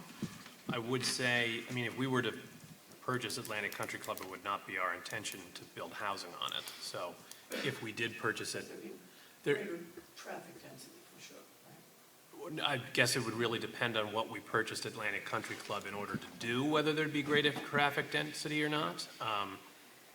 But the town, if the town, without getting into the details of it, if the town were to purchase Atlantic Country Club, we would not be seeking to build housing on it. So other things that may happen there may bring, if you could just go to the mic, just so people can hear you at home. Just as a consequence of purchasing it, there would be an increase in traffic for a whole variety of reasons, whatever we would do we wouldn't just buy it and leave it, would we? We would make adjustments. There would be traffic the way we're experiencing it here. So that would be, yes, any future use of the land that the town engaged in would consider the infrastructure that goes there and the strain on that infrastructure that either work done there would cause as well as sustained future use. Yes. Good. Thank you. You're welcome.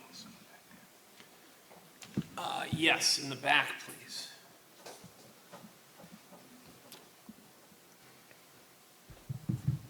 Hi, again, thanks very much for this forum. I think it's great. Doug Wood. I live in the Ponds of Plymouth and am concerned about this country club. And but before we moved here, we lived in Hingham. And Hingham actually bought a country club like this from somebody who was going to get out of that because they were going to put houses on it. And it was hugely unpopular, I guess, in Hingham at the time to do that. And now it's one of the most successful things that the town's done, and they're expanding on it and adding pools and tennis courts that were not there, the bowling alley and all sorts of things. Now, yes, that might cause extra traffic, but you might want to study the Hingham event and see how that turned out to be a positive thing and prevented a huge development. Thank you. And again, while we cannot get into the specifics, we are assessing all possible ways to, all possible avenues of potential purchase and potential use of Atlantic Country Club if the town were to purchase it. Yes. So I'm Andrea Nedley, Precinct 9, town meeting member. Longtime resident in the original section of the Ponds of Plymouth. I've lived there for about 34 years. In that time, I've seen a lot of growth and a lot of change at that first intersection off of Bourne Road. Considering with the Atlantic Golf Course, also you're talking about the safety of the residents and the roads that the town owns, being Lunds Way and Raymond Road. There are concerns that I see over the years, especially now if we're trying to add more housing, which I'm hoping which you're saying is not possible or in the consideration. But any of the other developments that have been happening along Little Sandy Pond Road are causing a big major impact on my house, in my neighborhood, in my, that first intersection is seeing not an increase in safety, anybody there trying to monitor it, give out tickets, anything like that. They don't come. They sit on the other end of the development. And I just, is there any way that we can really come in and assess what's happening there now with the current developments that have happened on Little Sandy Pond Road, because they're coming around and they're not stopping at stop signs. They're not doing the things that they should be. They're speeding. They're doing all the inappropriate behaviors that we don't want. Yes. Okay. Thank you. You're welcome. Yes, so we can bring that to the attention of the DPW department in regards to there are traffic monitoring and metering that can be done there to assess, and part of the purpose of that is to see if there are any warrants for changing any signage, putting in stop signs where there aren't stop signs, speed bumps, things of that nature. So with those particular roads that you mentioned, we can put that on their radar. They are doing that throughout the town constantly, so it might not happen overnight, but we can certainly put that in the queue there to try and have those roads assessed to see if current conditions warrant a change in how they're being signed and regulated. Yes. Any other? Yes. Standing right there. Yes. Thank you. My name is Bill Lawrence. I live on State Road with my wife, Sybil. And I originally came to speak about sand mining, but as I sat here and listened to what you each have had to say and the discussions that went on, it's more of a land use issue, that the approach that I want to take on this, sort of a macro approach. I've started attending these meetings in the last year or so, and I've listened to many of you who have been here a long time, decades, and over generations, and some 100, and in some cases we go up to thousands of years through the indigenous folks that we have as our neighbors. I've sailed these waters. I've learned about the history of New England and enjoyed the natural beauty and performed my military service, but that was in Rhode Island. Does that count? I don't know whether I have to negate that, but that's where I was assigned. Sybil and I decided to move here 10 years ago to be both retired and we did so for practical reasons as well as for personal. I'll admit that on the basis of the well-defined Massachusetts continuum of generational longevity, that comparatively, Sybil and I will be ranked somewhere between the terrible twos and potty training in terms of our timing. So I'm sure that we don't have that time, but we are very concerned. Sybil is actually an elected person. She's really been heavily involved. And I care about what's happening. And I stand before you with 40 years experience working in the public sector, both as a volunteer appointed as well as an official for the city that I lived in up till here. And I've seen firsthand the problems that you guys have and we have balancing the quality of life that we look for and the tax base that we need to preserve.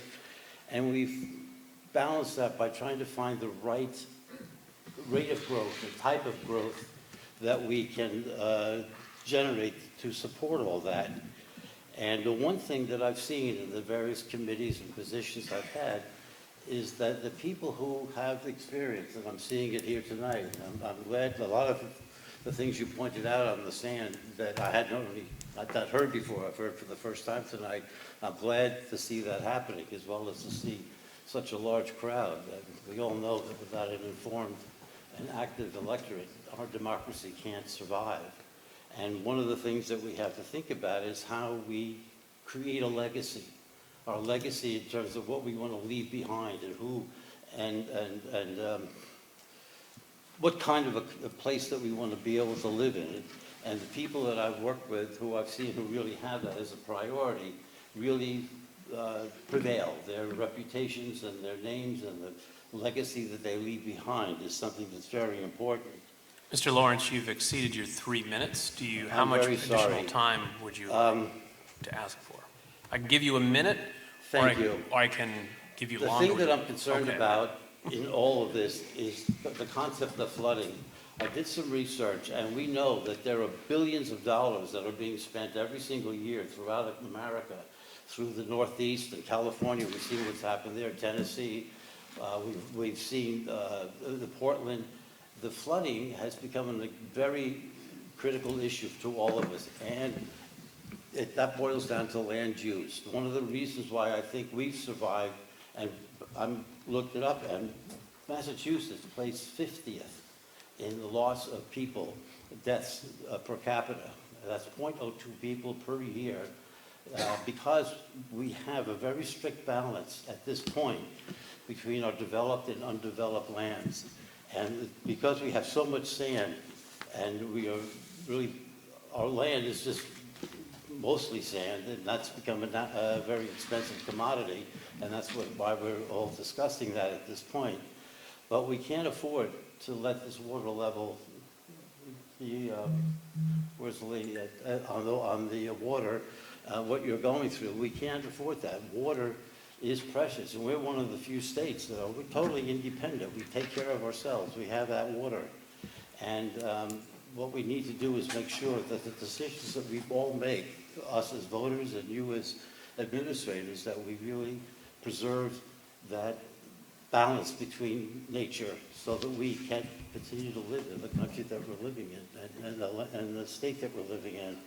It's a responsibility that we all have, you as elected officials and we as citizens, and I hope that we can take that focus and take it further. It's our future. We can't afford, just one more statement. New York City, way back in the 17th and 18th century, spent millions of dollars to build an aqueduct system, and the city has some of the best water in the world. If we had to do that here today because of what's happening with the sand mining, it would be in the billions of dollars to provide that. And we need water. Water is the next oil. Thank you for your time. I appreciate it. Thank you.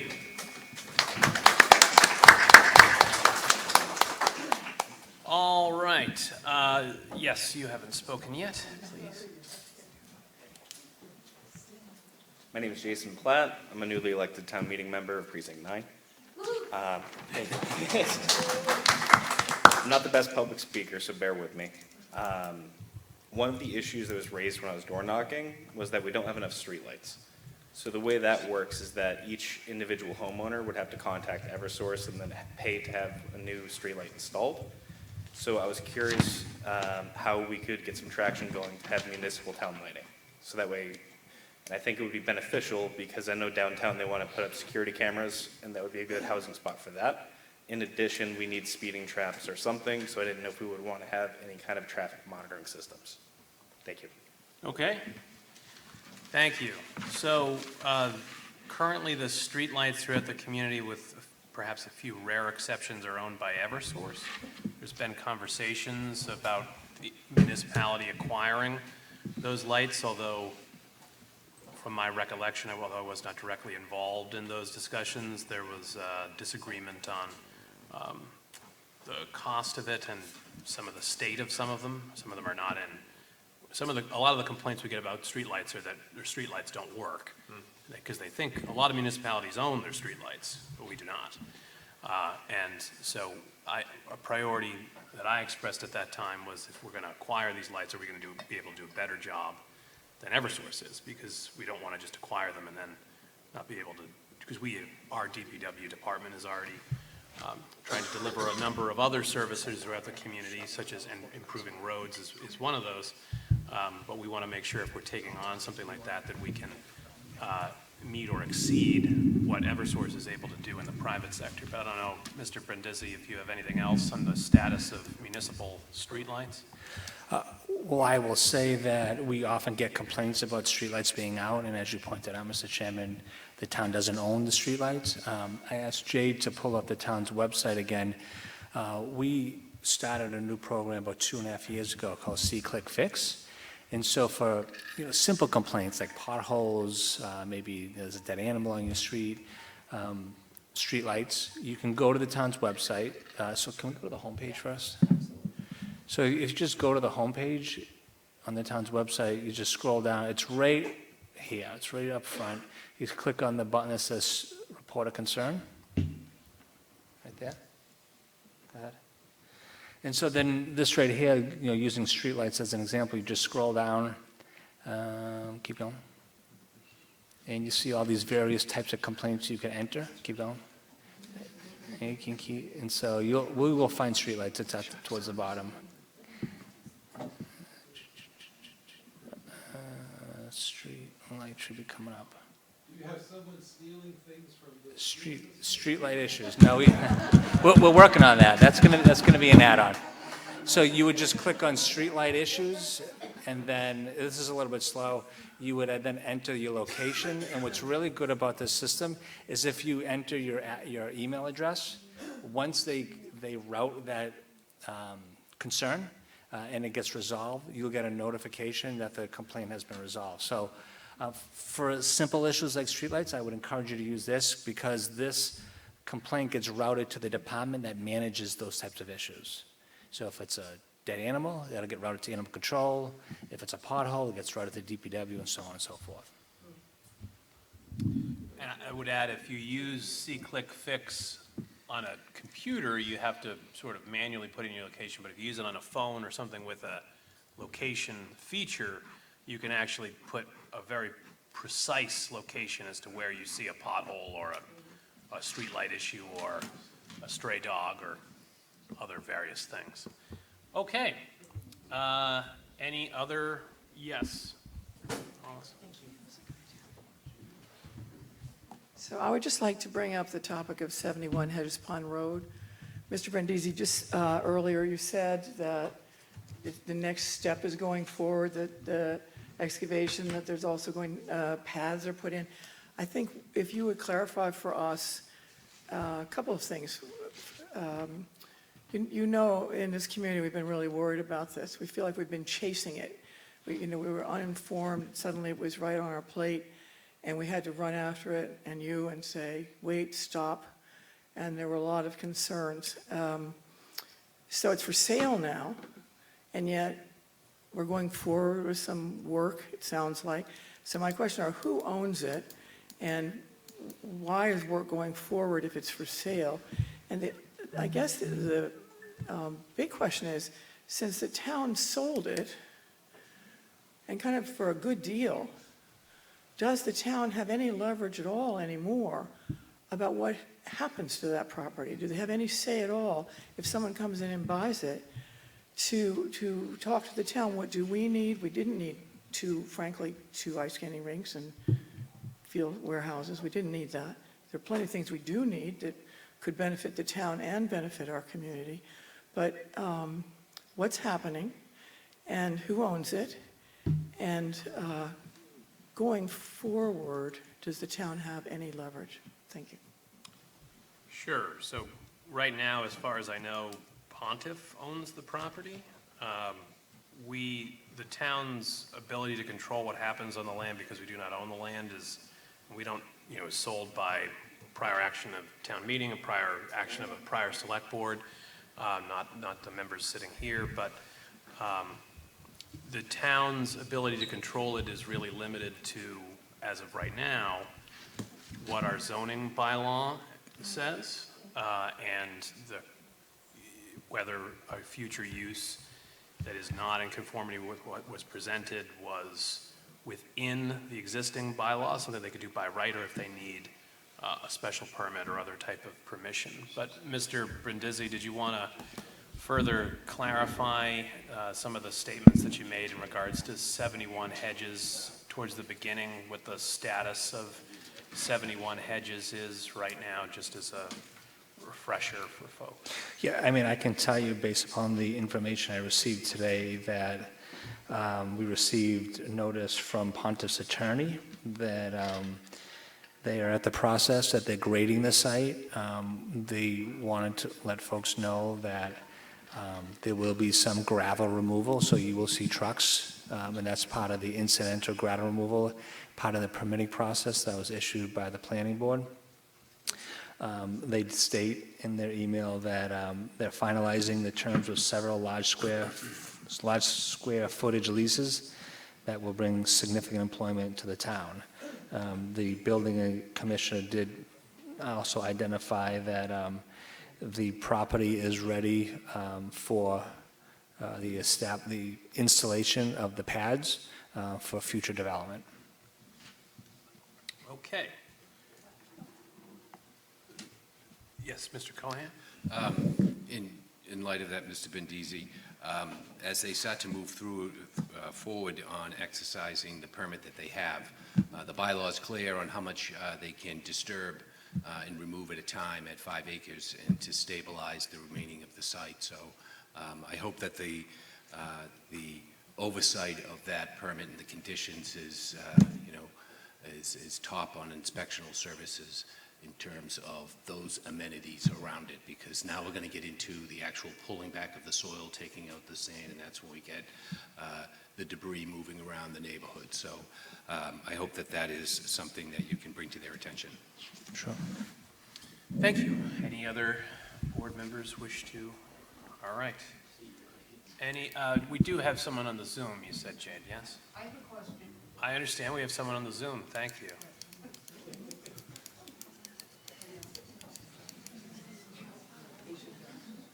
Mr. Bell, you are... Yes. There you go. Can you hear me, Mr. Canty? Yes. Great. Dan Bell, 9 Stetson Court, Precinct 12. I'll be quick because I don't want to take up the time of the people there. I know somebody's had their hand up, but this is on the topic of the sand mining. And my question is, there's a similar situation at 10 Collins Ave in the industrial park, which has been sitting dormant. The property has been targeted as another sand mining situation. I was just wondering if we have any update on the progress on what was intended to be there actually going in there.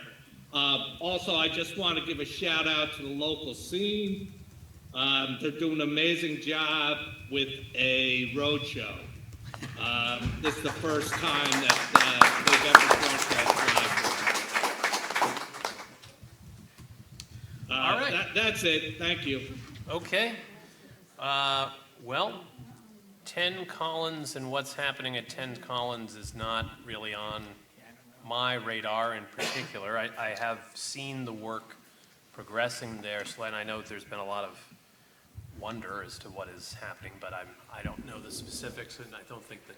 Yeah, Derek, I don't know the future use of the property. I do know they have completed their gravel removal process, though. Okay. Yes, Mr. Cohen. And Mr. Brindisi, also at 10 Collins, I think we need to look at the stabilization of the site after the mining, after the sand mining. It does seem to be beyond the 5 acres in the stipulation of the bylaw, and the level of stabilization is weak at best. So as we move out of the spring into the summer and it gets drier and the wind starts blowing, it becomes a major safety hazard on the highway heading south. So I think that's another place where we might want to ask inspectional services how we are on the stabilization of the surface area of the site. We will do that. Agreed. All right. Somebody in the back? Yes.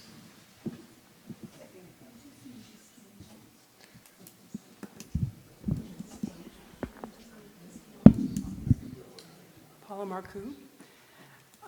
I guess the juxtaposition of these two sites that you've just mentioned has really brought to mind an issue that is sort of came to our local attention a lot during the 71 Hedges Pond Road ZBA hearings, and that's looking into the place of the Plymouth Foundation in the leadership of the town as a quasi-governmental body of non-elected officials with overlap with actual officials of the town of Plymouth.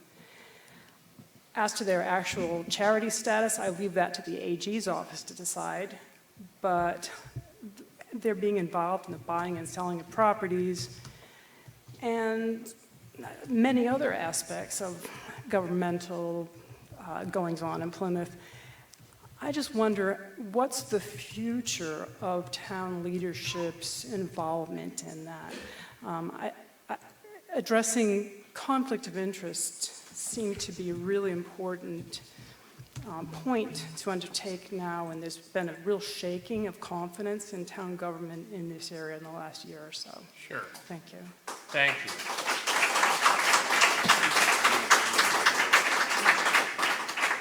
So currently the town has an MOU with the Plymouth Regional Economic Development Foundation. As part of that MOU, we have 3 seats on the board of that foundation, one of which is the town manager, one of which is the director of planning development, and one of which is either the chair of the select board or a designee of the chair of the select board. So in order to change that structure, we would need to update the MOU in order to do that if we wanted to revise whether we had seats at all, who had those seats, and whether designees could be put in some of the 2 of the other seats. Speaking right now, the only one that we can really switch out would be whether the chair of the select board sits on the board of the Plymouth Regional Economic Development Foundation or not. That would be, and under the MOU, that's a decision that is within the chair's purview alone. It's a designee only of the chair. I personally am uncomfortable serving on the board of the foundation at the present time because I hear the concerns of the community about the issues there. So I am actually looking to appoint a designee to that seat rather than serve on it myself. And I think going forward, when there is an opportunity to revisit the MOU, that is something that I imagine the board will consider as to what we want the future of that relationship to be.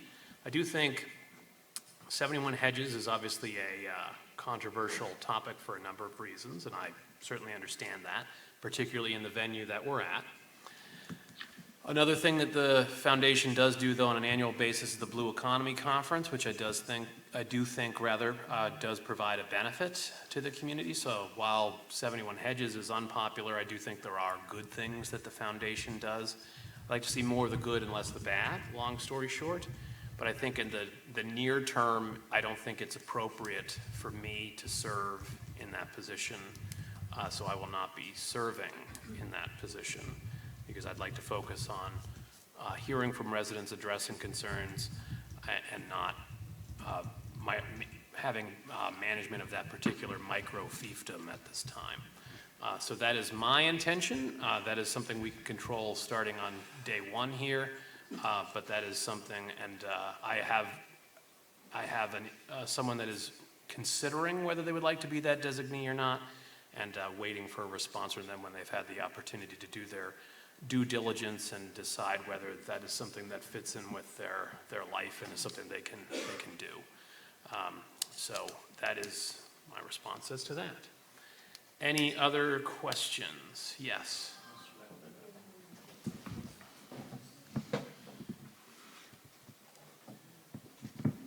Thank you for the opportunity to ask questions.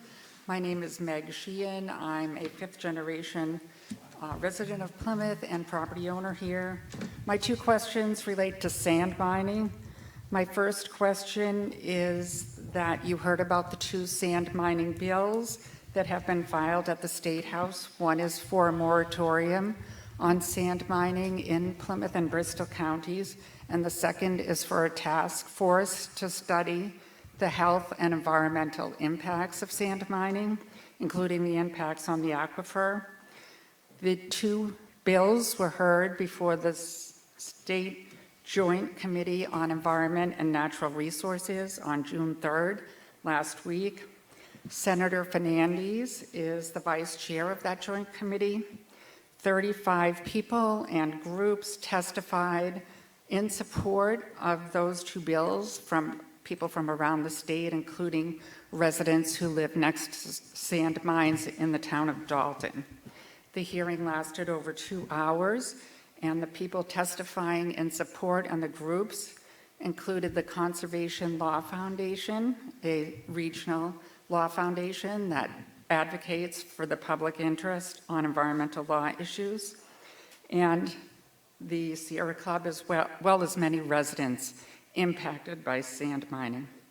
So my first question is, will the Select Board support the two bills? That's House 918 and House 948. And will you ask Representatives Badger and Lenatra and Senator Fernandez to support the two bills and sign on as co-sponsors? And tomorrow when you meet with the governor, will you ask the governor to support these two bills?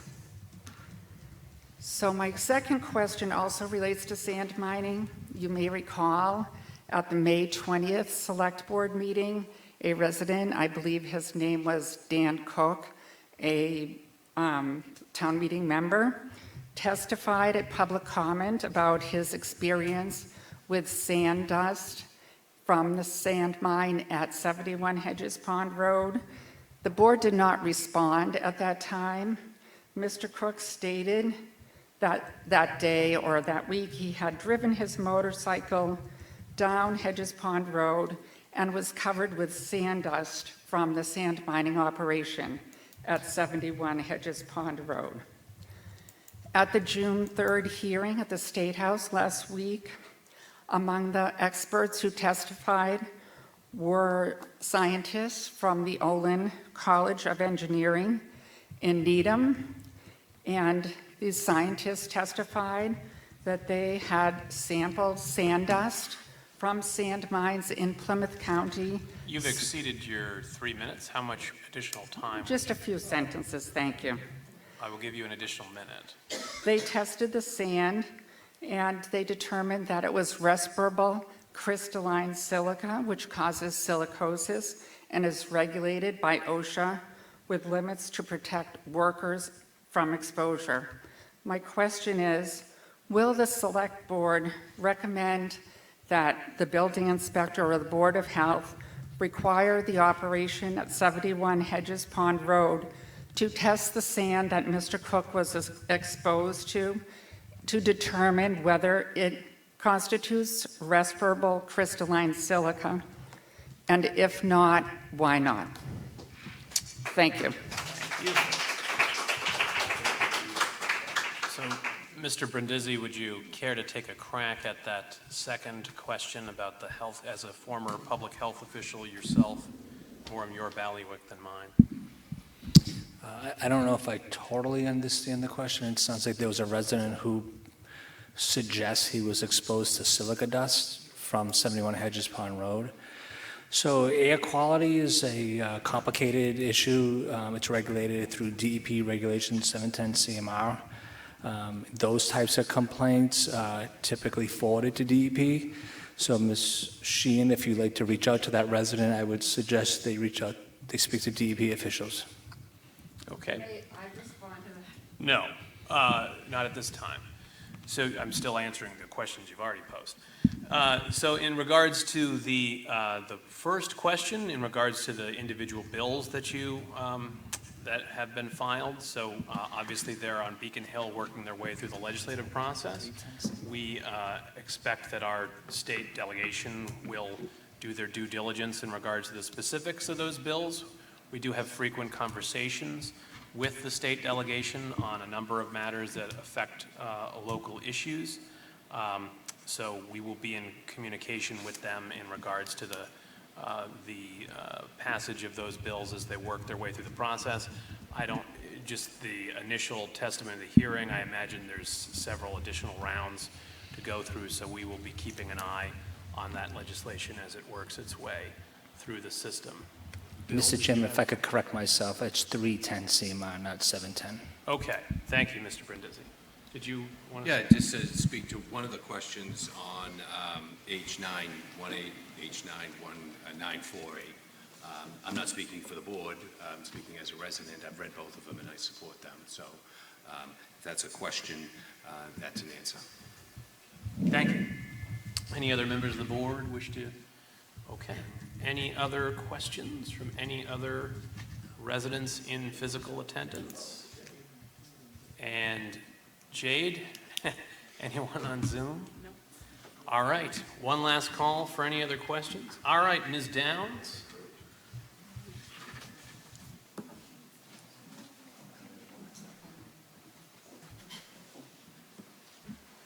Hi, Lori Downs. I live in Precinct 17.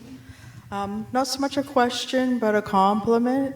That dog park in Cedarville, best dog park I've ever been into. It's so well designed.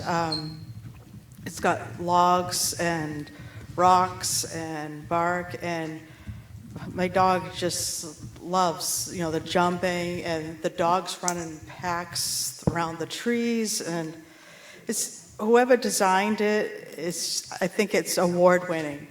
It's the best dog park I've been to in the area, and I just really want to thank you for doing this. And I think it's my understanding that we're working on another one in Forges Field, or in that area.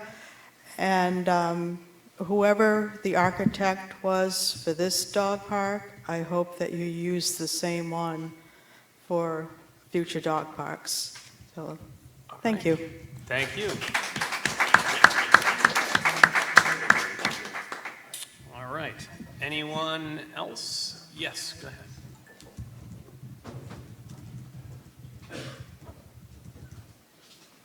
Good evening, Steve Lantang, Precinct 10.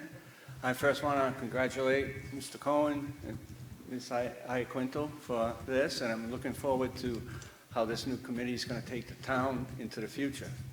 The question I have is, are you going to be going all around town, like in West Plymouth, doing this too? Sure. So right now there's different cycles that the select board has in terms of our mandate with town meeting, which occupies a lot of our time in other segments of the year. So typically during the summer, this is my third year on the board. Typically during the summer, we had done what was called a summer schedule, which we would meet like every other week. I didn't particularly care for that, and I wanted us to meet year round. But one of the reasons that we had met on a summer schedule was there was generally less work during the summer for the select board to take up.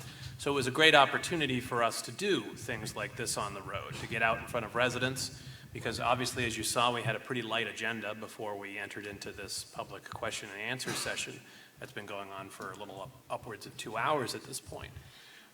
So right now, we have the capacity to do 4 of these over the summer months to get out to different areas of the community. Then in the fall, we're going to be entering into prep for the fall town meeting season. And then in between our ramp down from fall town meeting and our ramp up into spring town meeting, we would have another opportunity if we wanted to in, say, November, December, where we could go to, say, a West Plymouth or a North Plymouth. Personally, so the chair, you may have heard differently recently, but the chair sets the date, time, and location of meetings. It's an administrative function of the chair. So I wanted, personally, to come to Cedarville first, because I know that Cedarville often feels ignored and not heard by the people at 26 Court Street. As I said earlier, I come to Cedarville, despite where I live, I do come to Cedarville fairly frequently, and I know it took me 25 minutes to get here from my house. I live in North Plymouth. I don't want to be Sarah Palin, but I can see Kingston from my house. And so it takes me about 10 minutes to get to Town Hall.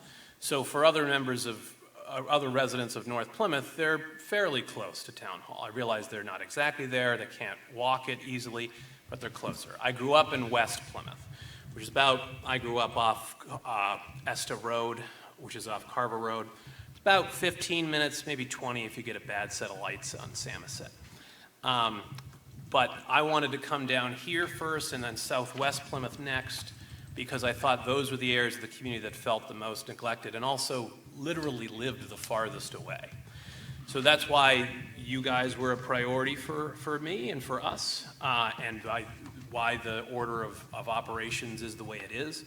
But I personally see no reason why, when we have that lull again after fall town meeting, we couldn't do, say, a West Plymouth and a North Plymouth version of this as well. I know we've got some people here from different areas of the community as well, which is encouraging. But I think there is a benefit in trying to meet residents where they are and hear the concerns and issues that they have in their community. Some people have said recently that the business of Town Hall is supposed to be conducted at Town Hall, and I could not agree less with that statement. I think that the Town Hall is supposed to be doing the work of this community, and if we sit in our ivory tower and don't get out in this community and see what people are dealing with, walk the streets and drive the streets that they drive, breathe the air that they breathe, drink the water that they drink, then you're not going to be able to represent people throughout a 105 square mile community from 26 Court Street. So that's why I wanted to be here, we wanted to be here. That's why we're going to try and continue to be here over the next few months. We're going to have to take a bit of a hiatus from the road show to focus on some of our other work, but I do think it's something that we could resume and maybe get on a regular rotation of doing this so that we can continue to meet residents where they are and improve their opinion of their government.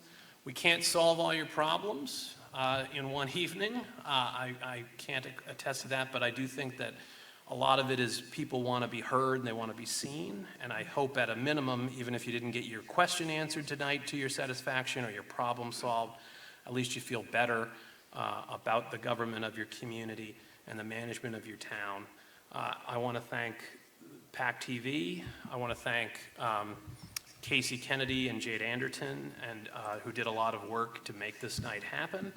But I think it's been, and I want to thank everybody that came out, whether you came out down the street from somewhere in Cedarville, or you came out from downtown or West Plymouth, or wherever you hail from. We appreciate you being here, and we're going to continue to be there too. So thank you all.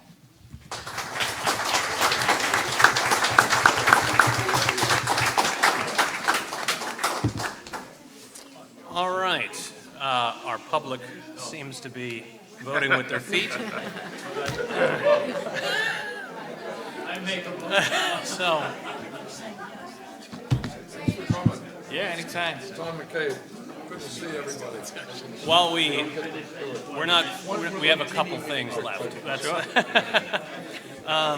Plymouth provides Do we have an any alternate source for electricity. Do we have any select board discussion? The municipal We don't, we aggregation could wait till program? next Yeah, week. yeah. Okay. He doesn't, Any, more expensive. anyone want to chime in right now? I was going to. I just had a meeting on that last Yeah. week. Okay. We're going back out to bid. Right now, the bids that we have Okay, Mr. Golden? Thank you, Mr. Chair. I just want to reiterate some of the things that Mr. Brindisi said earlier today. I had the pleasure to speak at the Arise Honoree reception earlier today.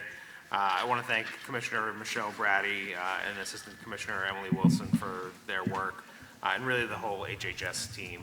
It was a really moving experience, and it highlights a lot of the often unseen work that happens to support some of the folks who are most in need in our community. So I just wanted to echo Mr. Brindisi's congratulations to that team and thank them for all of their efforts. All right, thank you, Mr. Golden. Ms. Iaquinto? Yes. I just wanted to add my thanks to everyone for coming out tonight. As a new select board member, I'm still coming up to speed on a lot of these issues, so it was wonderful for me to hear what's top of mind for all of you. And as Mr. Canty said, we hope to do more of this in the future. So improving communication and engagement with the community was one of my priorities. I would love to get your feedback on what went well with this evening, since this is our first time on the road, and what we can do to improve the next one. So if you could email us, me, all of us, that would be fantastic. In between times when we're not going to be able to be out on the road, if anyone has any thoughts or ideas about how we can stay connected to what's happening, because there are things happening in real time that we would love to stay on top of and know what you're thinking about those. So if you could just keep us in mind and just email us with any ideas and suggestions you have, that would be great. Thank you. All right, thank you. And Mr. Cohen? Again, I'll just reiterate what the chairman has indicated and my colleague Deb Iaquinto, that I'm very appreciative of allowing us this opportunity to move the select board meeting to Cedarville. It's a very, very important village. I'm very connected to it. I grew up here as a kid 60 years ago in 1965. Being almost 10 months old, my mother and father took the family to the beach here. It was the first beach I ever stepped foot on. So I'll be celebrating that this summer. But I remember Cedarville when it was Bruno's Corner and when Bruno was behind the counter selling us milk and bread in the newspaper. But it's an important village. It's grown rapidly. We're meeting these challenges, and this is a good thing. I think that keeping the dialogue open between the village and the town of Plymouth and all of its components, the profession, the staff and the elected officials working together, I think there's nothing that can stop us from making this village center the envy of the South Shore. And I'd also like to take this time to indicate that I had the chance to was invited to the Plymouth North High School Class of 2025 graduation. It was really an impressive, I haven't been up on the Mario Romano field since 1983 when I graduated, so it was a real pleasure and a real treat to participate in that graduation ceremony. The principal, amazing remarks to his students. And the valedictorian, a gentleman, Evan Johnson, did an amazing job. If you have a chance to go on PAC television and pull up that speech, it was one of the best valedictorian speeches I've heard, followed by the principal, Peter Purcelli of Plymouth North. They did such a great job, the students and the kids persevering through 4 years of high school, through the pandemic and all of the different adversities that young people have to face on top of that. So this was an amazing class. If you have a chance, take a look at that graduation ceremony. All right. Thank you, Mr. Cohen, and congratulations to the graduating class of both Plymouth North and Plymouth South High Schools. Any other new business? Any letters? Any old business? All right. Do I have a motion to adjourn, having concluded our business and exhausted our public? So moved. It has been moved by Mr. Golden. Second. Seconded by Ms. Iaquinto. Any discussion? Hearing and seeing none. Mr. Golden? Yes. Ms. Iaquinto? Yes. Mr. Cohen? Yes. And myself, Yes, we are adjourned for the evening. Thank you, everybody.